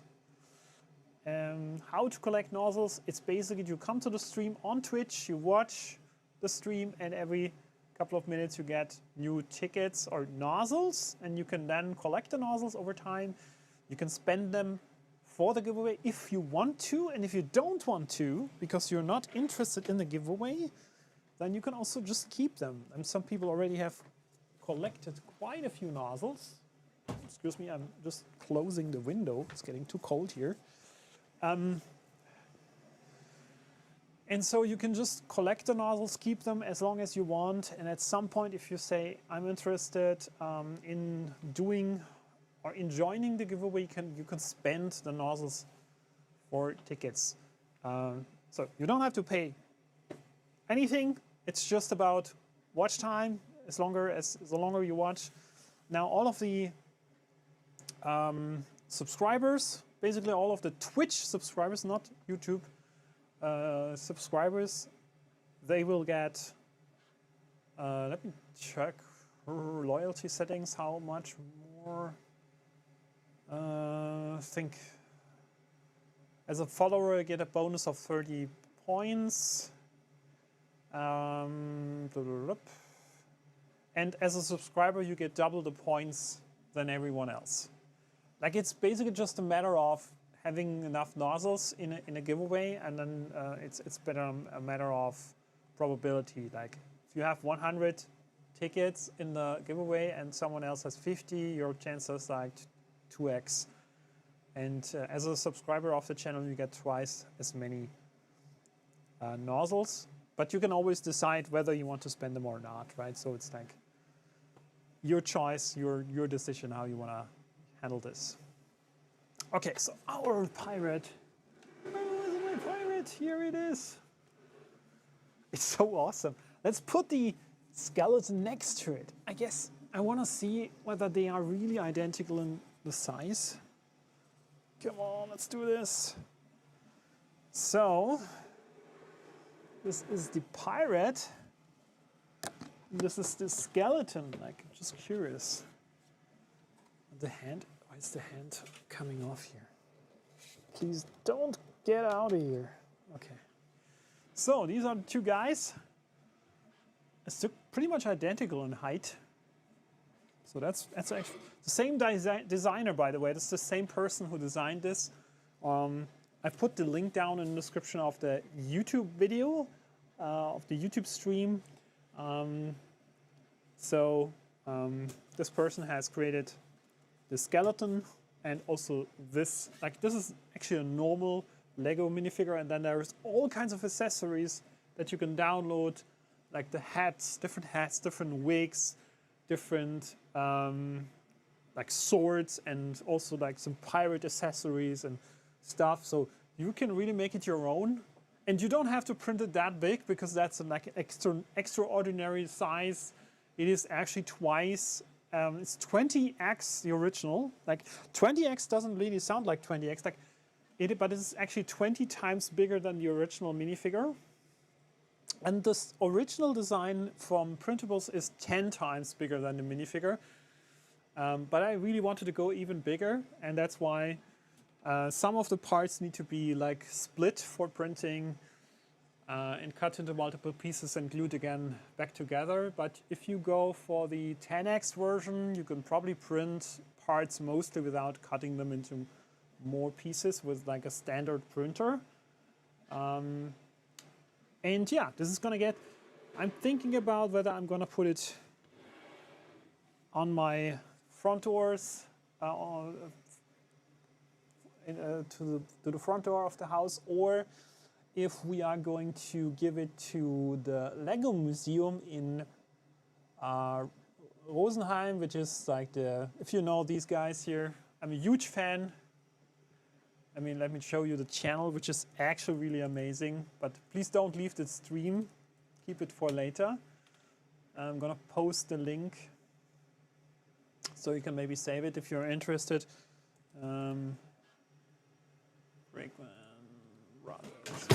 Oh my goodness! This one is not that stable. Yeah, this one is not that stable. And this is why I also did additional tape almost through our figure off the table. Why? Probably want to secure it here. Yeah, that one is really not that stable. But so nothing broke. Everything's good. But the channel that I really, really like is, let me see if I can find it. It's a German channel, but I think they also do English videos now, or is it a different channel? Is it Brick Story? Brick Story? I'm not sure if if this is the English version. No, I think this is better the channel. So let me show it to you. This is the channel, and this is the guys from Germany. They have a channel about everything Lego, and they have built a museum over like several years now, and they have this museum now in South Bavaria, basically. And I'm thinking about, like, I really like them. I really like their channel, also their videos, and thinking about whether this could be something to give to them at some point. Maybe they wanna. We're gonna see. Like if they like it, maybe they're gonna get it from me. It could be a nice thing. But I definitely need to make some kind of sign on it, like from the channel, from Crosslink, that they remember where it's coming from at some point. Okay, so what about the dowels here? This one is way more stable, honestly. And it's also, I think the table is also not completely flat here, but this is definitely all like the joints here, especially the leg joints, are much more rigid and also like have more friction. The Pirate one, I'm not sure why it's so flexible. It's probably not supposed to be that much flexible, but yeah. This is still taking quite a while, I guess. Looks like this will take a couple more minutes, like probably in half an hour or something. And let me double check. The left, like 10% is only done, and we still have, yeah, it's still quite a while, to be honest. So we probably want to do take a look at something else I want to show you, because that was also part of my last video. Let's check that. Okay, let me double check. Can we sit down here a bit? So, screen sharing, is it working? Okay. So, let me get this adjusted a bit.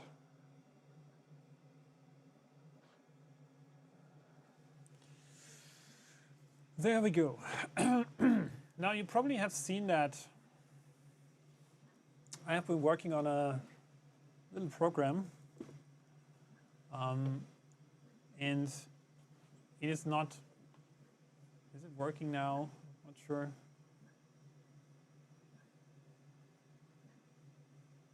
Probably I need to disconnect. Is the Wi-Fi still connected? No.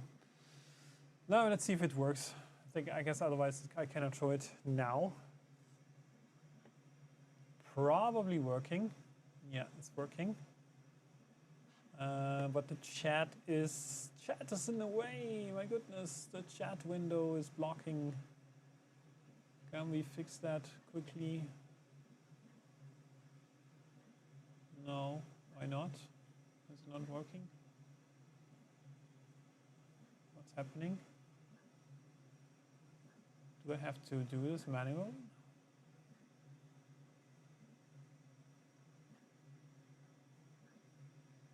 Sorry, there's just too much stuff open here. Okay, before we do that, I think I need to fix the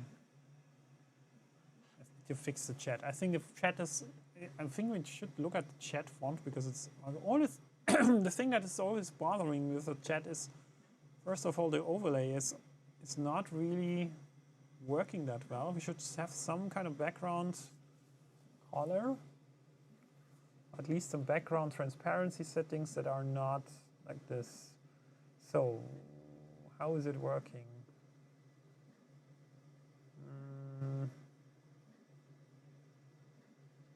Can we make this box not 100%? But what about 75%? Let me double check.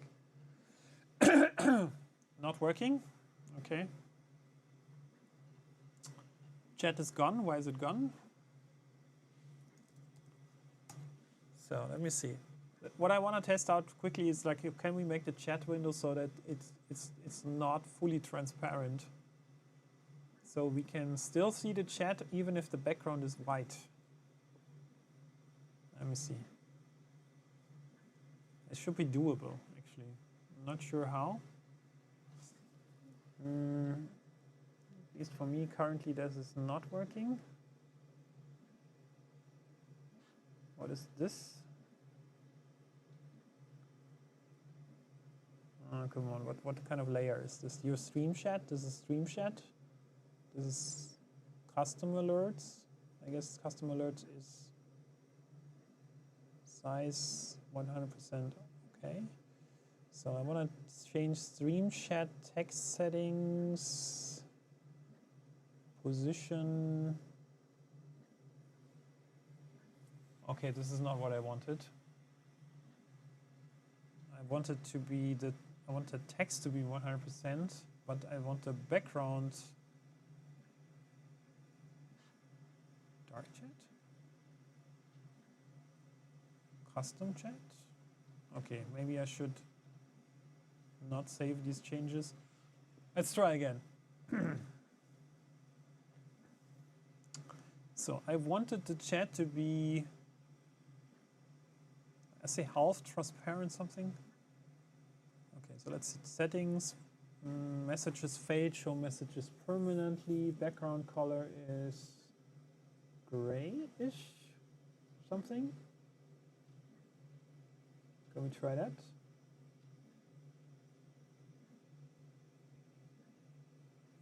Okay, so I'm going to save it. Can you please? Oh yeah, this is not good. This is not good. Background color.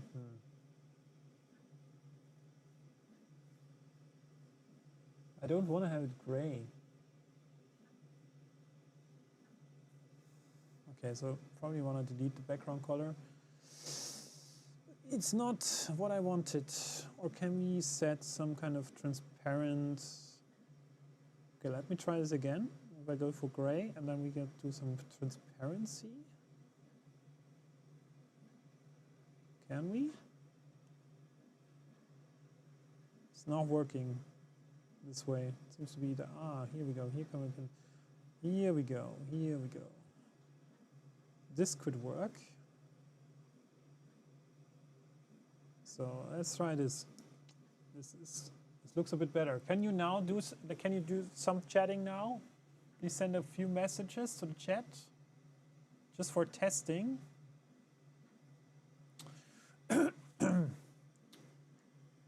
Okay. So it is a little bit less visible, but it's still. I hope this is going to help with the readability of the chat. Hopefully this is a bit helping. I don't want to make it too dark because otherwise like we cannot even read anything anymore. But yeah, let's see if this works. How does it look when we have something really bright? Okay, so it's covering that part, but we can still like figure out where the chat window is ending and where it's beginning. It's good. I think it's good.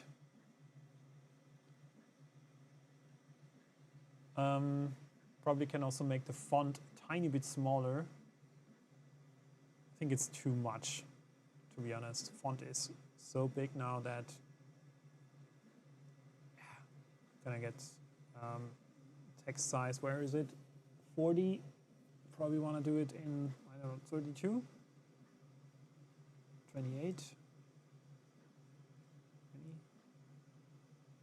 this still good? I guess this is still. Okay, let's do something. Let's send a few more messages back to the stream. Okay, let me send a couple of testimonials. Testing the chat. Hello, hello. Oh, that's small now. Why is it so small? I didn't set it, didn't make it so small. Did I? That's probably a bit too small. Okay, so I make 28 maybe.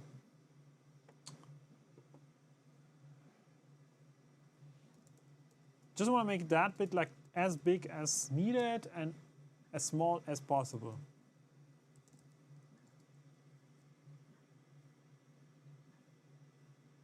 I think that's okay, right? That should be fine. Still big enough, is it? Readability, yeah, somewhat okay, I guess. Still okay. Okay, so what I'm doing here, probably just gonna, for a second, I'm going to just disable the Just going to disable chat for now to show you the stuff. So what I did here is basically I created a program that is supposed to create 3D models from prompts. I made a video about this last week, and I'm still working on it. Like, it's really just a prototype, so don't expect this to be like anytime available to everybody very soon.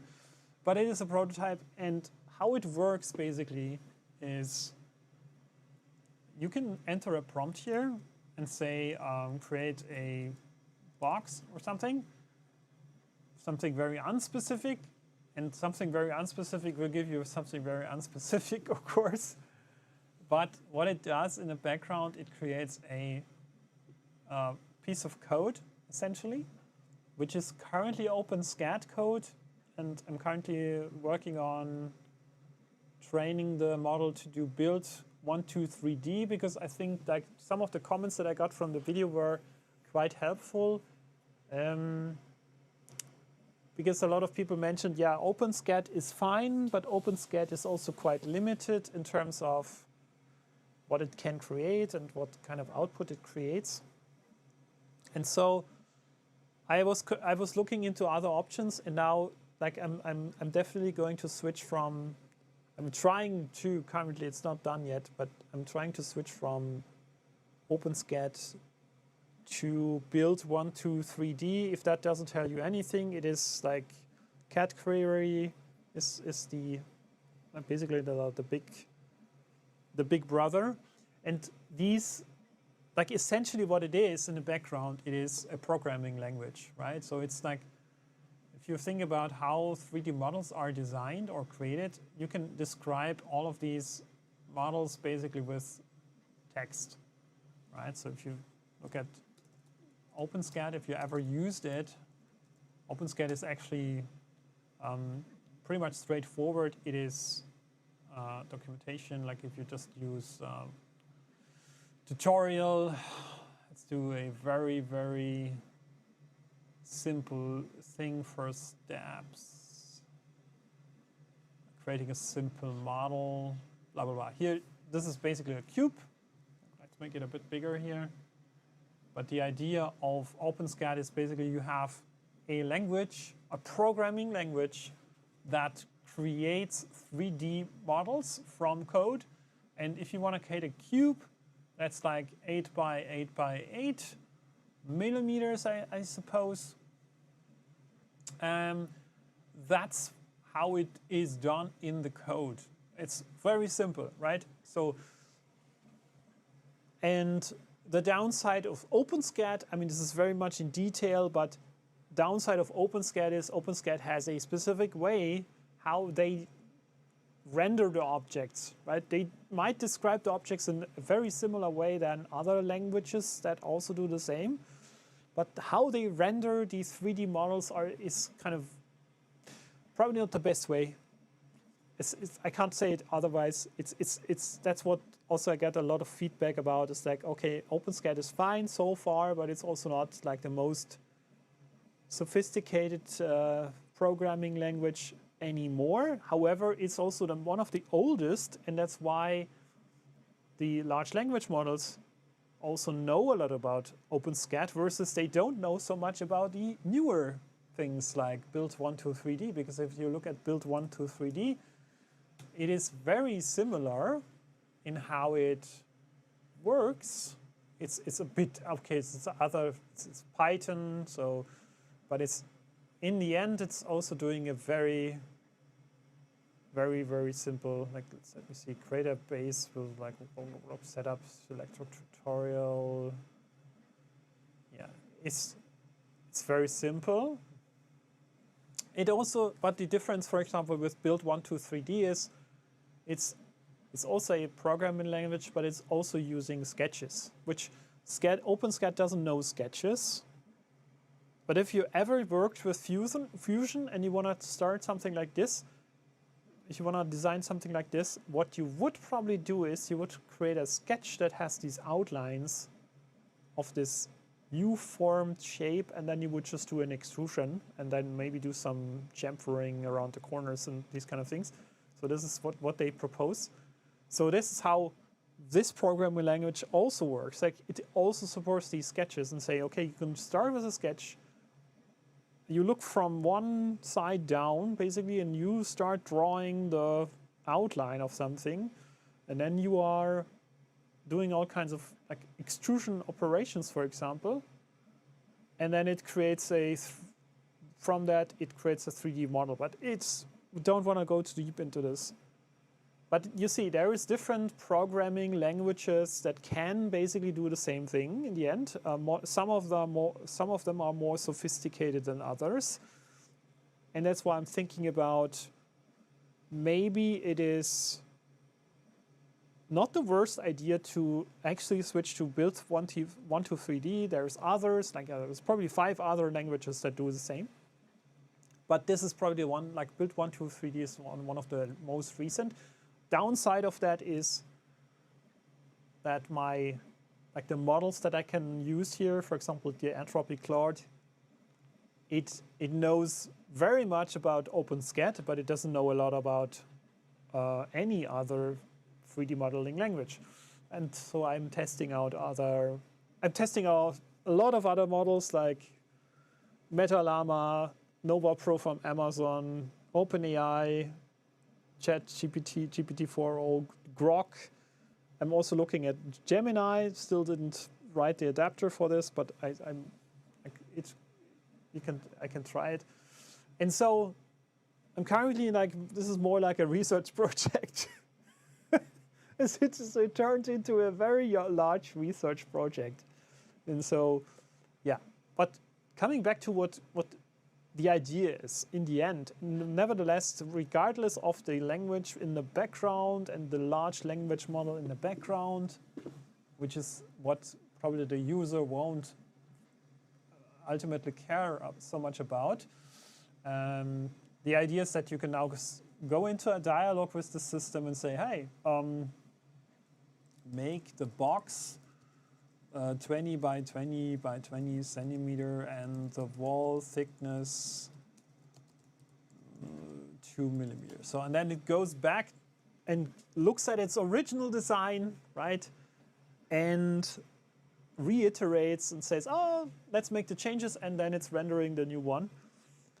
And since everything that it's like looking at is not a 3D, like it's really just a code, and it's writing new code.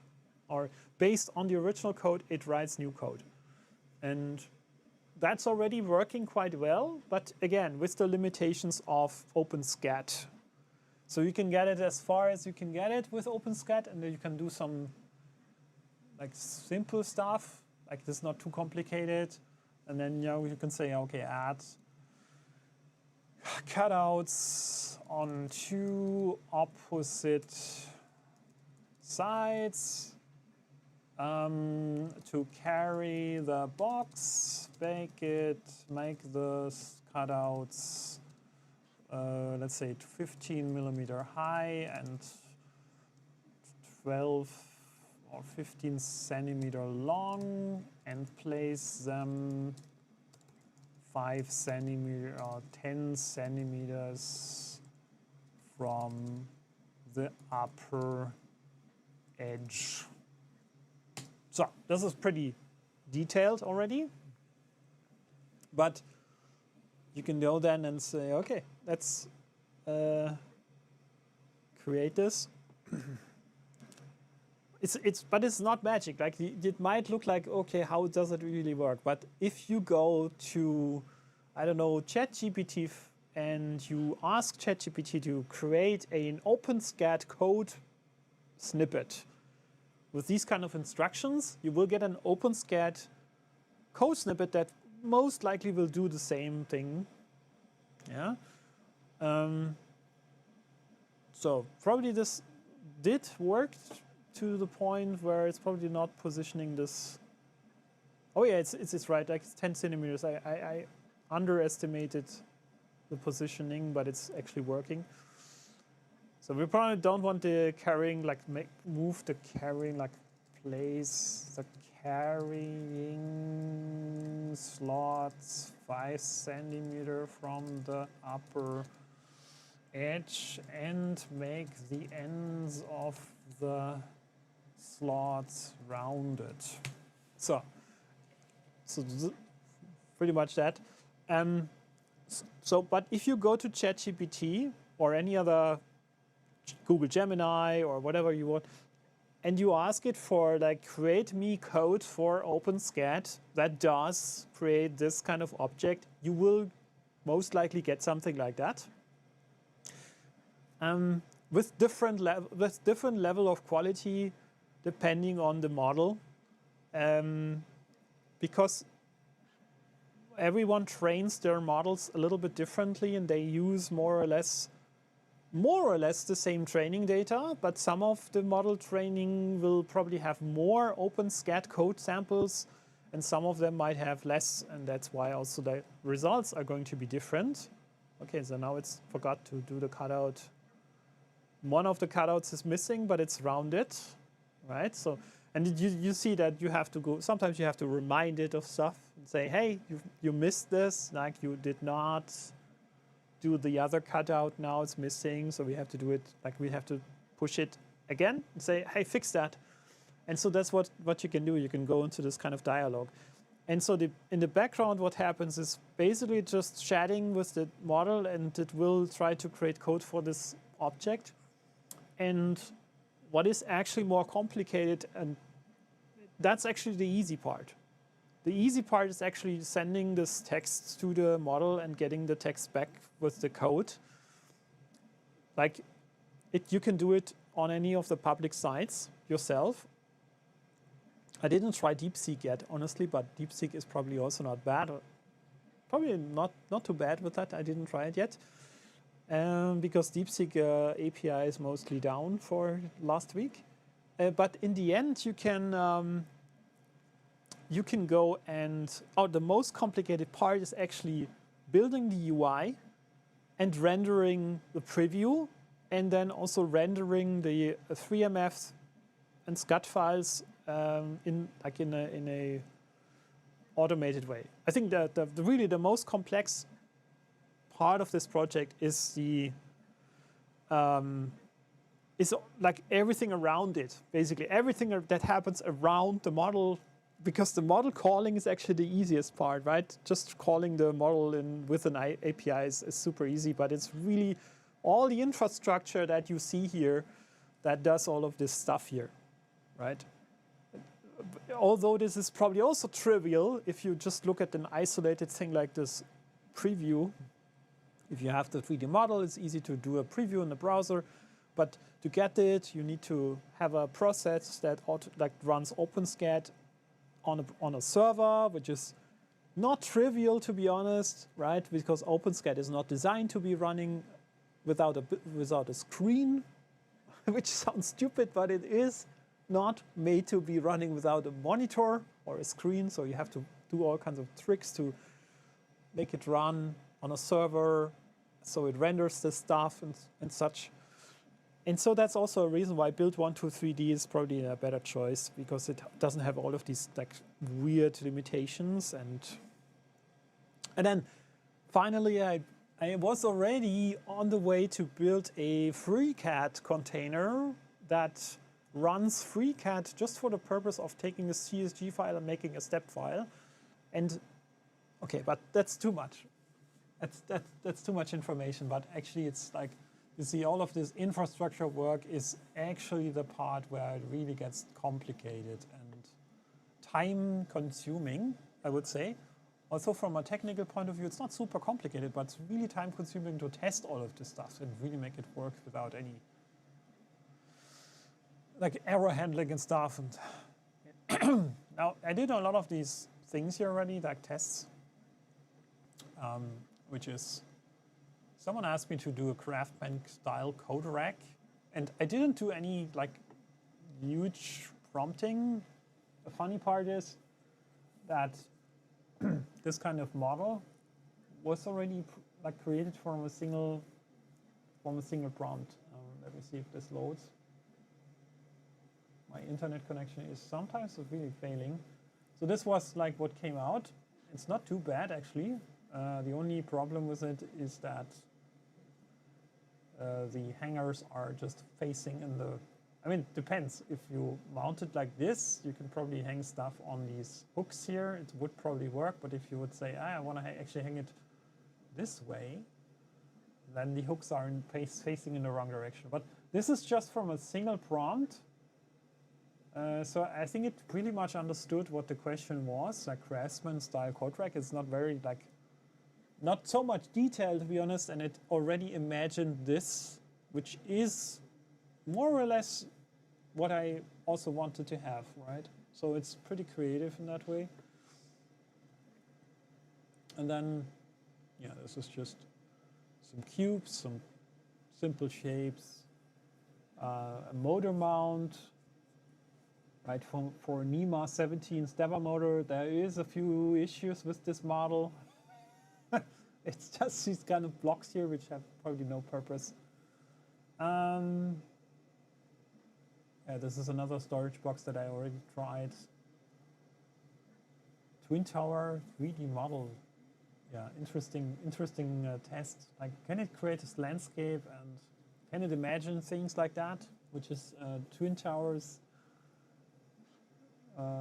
standing in New York. Some kind of history thing. Airport control tower model. You can also do colors, obviously. Elephant model. And then that's where it gets funny, because anything that's not technical, I would say, is really getting very funny, right? Because it's not very, like, this failed, still hanging. I don't know why. Yeah, this is what came out. I mean, you could probably make it work with these kind of things, but it's not very good at creating these kind of pads and stuff. It knows how a dog looks like roughly, but it's not really realistic. It's not meant to be realistic. Potted flower. Yeah. So you can imagine this, but it is, of course, it has its flaws. But yeah, this is where I'm at currently. I would say it's still very much a research thing, because you have to try things quite a few times before you get what you want. Like, all these examples here are not, most of the time, not the first try. So I had to figure out either trying a couple of times just to make it use its own creativity to finally imagine something that looks like the thing that I wanted, or you need to push it and push it and push it and push it until you get to the point where it's where it needs to be. And so the next step is, like, I have two things that I definitely need to do. Is one thing is I probably gonna research a bit more into a different programming language for 3D modeling that is more sophisticated and can do more complex things like sketches and extrusions and these kind of things. But I'm still also, I think that OpenSCAD can also take you quite far. So in the end, it doesn't matter, right? In the end, I don't care too much about what kind of language it uses to program the model. What I care about is, can I get to a point where it's able to create detailed things, like where, for example, I have two hinges and I want to have two things that are connected through a hinge. Is this already too much? Or can we get over that? Can we get to that kind of level of detail where we can actually do some more complex things that have connections that are movable, or let's say just inner details that have not only a shell which is visible from the outside, but also some details that are inside of the thing. So where are the limitations? I think we're far from that in terms of the trial and error that I have done so far.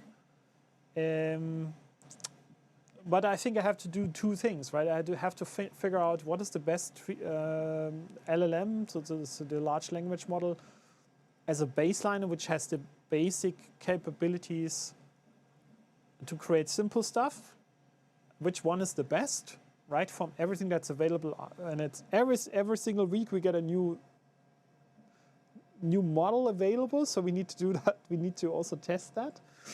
And then on the other hand, at some point you need to make a decision and say, I'm going with, I don't know, I'm going with DeepSeek, for example, right?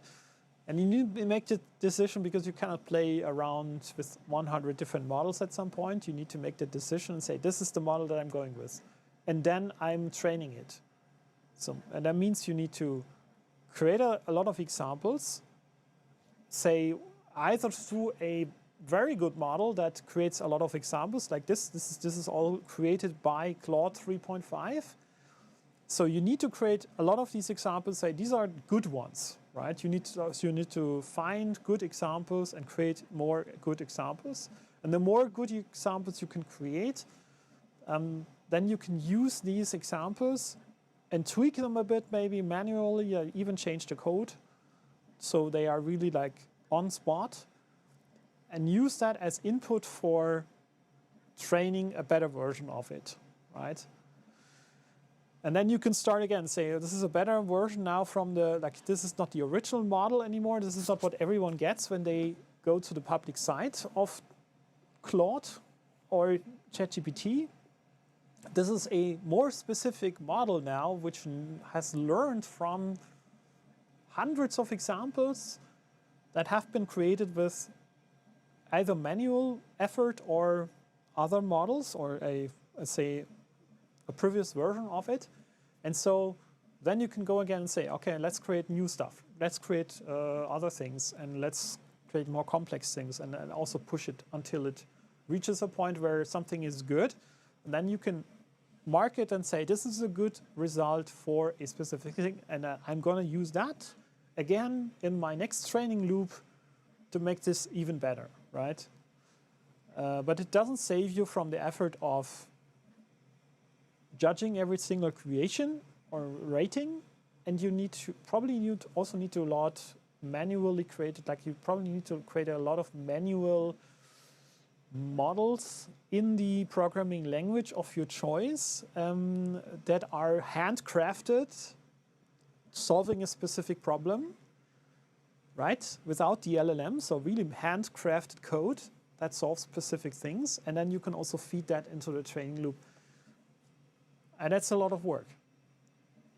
It's not all, like I think it's not all possible just through using the model and pushing it to some point until it gets you something usable. It's doable to some regard, but not, I would say it won't take you through all of the issues that you, like not every single problem you can solve this way. It's also that you have to be probably very good with OpenSCAD or with any other language that does 3D modeling.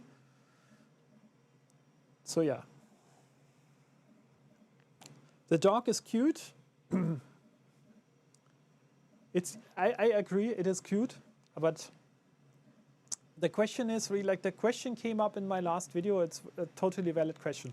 Who is the target persona to use this? Like who is going to use this for which kind of purpose?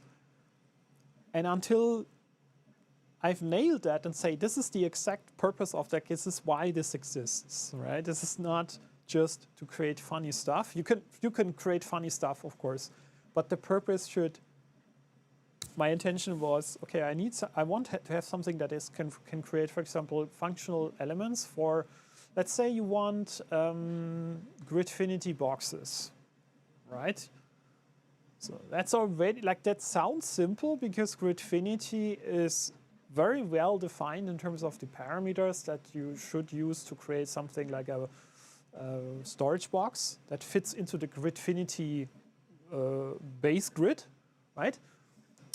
But that's already where it's already challenged or where it's struggling, because although there might be, I could even feed, I tried this and I feeded it all the specifications and said, these are the specifications for Gridfinity, this is how a storage box, or this is how like all these little corners should be, and what kind of diameter the corners have, and what kind of height this little inset has to fit it into the base plate and stuff like that. So you can give it all of these details, and it's still struggling, still creating more or less garbage sometimes. So it's not a given that this works, even though if you have all of the information that you would normally need if you would go to do it yourself, right? If you would just have this information, say this is all the specs. Normally you can go and design it yourself, but that's already struggling with the model, and so that's why I think, let's say you want to do Gridfinity containers or Gridfinity parts, Gridfinity base plates, you need to train it specifically on this task and say, I need to create a couple of Gridfinity examples myself, handcrafted code that exactly fits. You need probably also print the stuff, or you need to look at the results and compare it to like original designs for Gridfinity and see, like, does this really work? And then you can say this is a good example, or you basically handcraft it until it fits and say this is my sample number one. This is a box. This is a base plate. This is whatever, a multiple of that. It's a bigger plate. It's a bigger box. It's a higher box. Whatever. With magnets, without magnets, and all these kind of things. And then you would have a set of samples that could potentially lead to the LLM understanding not only the specifications of Gridfinity, but also looking at your example code for different Gridfinity parts, finally leading to the point where the LLM understands finally how it can create something that hasn't been in the examples, right? It's the final goal is it can always take something from the examples and make it so, but what you want is in the end that it can go beyond that and say, I have seen 10 examples and now I can create something that wasn't in the examples. Because I know how normally things work, and now I can create something that I haven't seen. And this is just one example. This is one set of things that you need to do, like figuring out what are the typical things in the 3D printing community that people would want to create, right? And then you need to create these kind of things first as a baseline. So I expect this to be one part of the prototyping, and say we need, I need to start somewhere and say, let's start with, I don't know, IKEA, Scadis, Gridfinity, and some other things that are kind of popular, and then improve over time. It will take probably longer than anyone would expect. But actually, the basic research theory is probably already pretty good, but it still needs to, I'm still like, this OpenSCAD topic is really something that people brought up to me and said, look, this is probably not the best way to do it. They are probably not wrong. All right, and so probably going to tackle that problem first and say, let's switch to build 123D first. It might actually set me back quite a bit in terms of the quality of results, because I'm starting again from zero. But long term, this could probably be beneficial for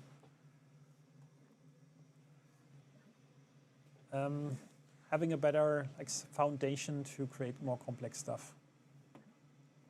That was a lot of rambling from my end. But yeah, I think we did pretty well in terms of building it tonight. The printer is still doing these plugs. It's pretty slow. Honestly, I don't know why it's taking so long. I wasn't really looking at the time when I sent this to the printer. It still takes 1 hour, I guess.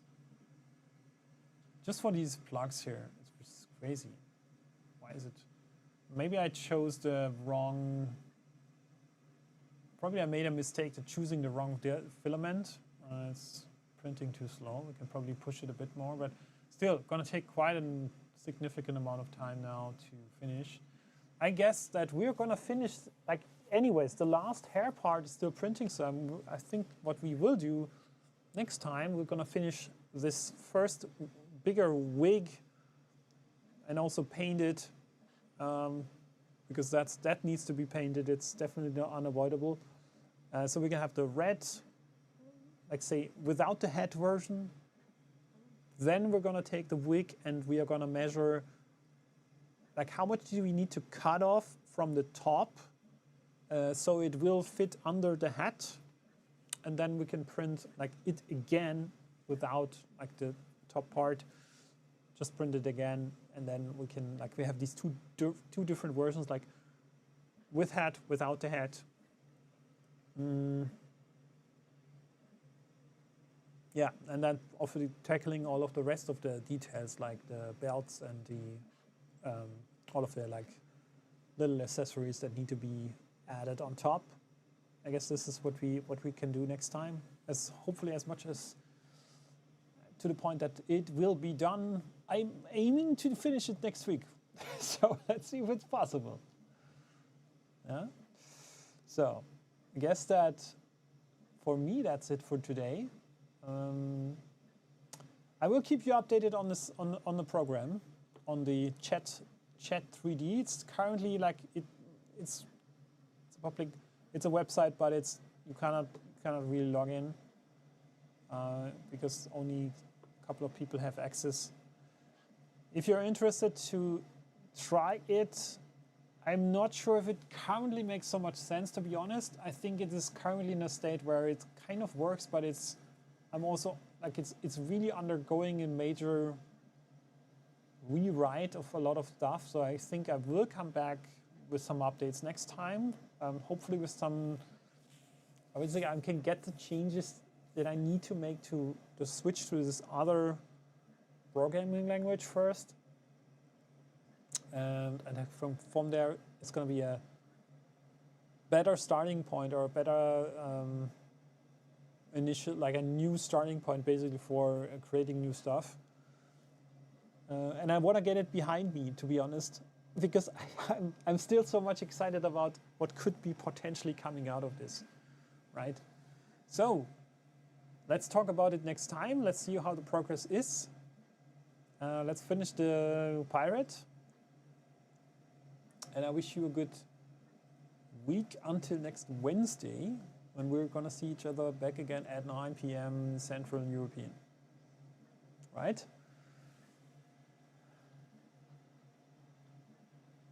Great. So have a good week. Thank you for coming by. I will be back, and we'll probably have hopefully we're gonna ramp up more viewers again. I think we had it already pretty nicely, and then I dropped the streams for a while, and now we're like kind of working our way back again up to a good amount of viewers every single time. Hopefully with more interesting topics, more insights into the LLM 3D modeling magic. So let's talk soon. Bye-bye.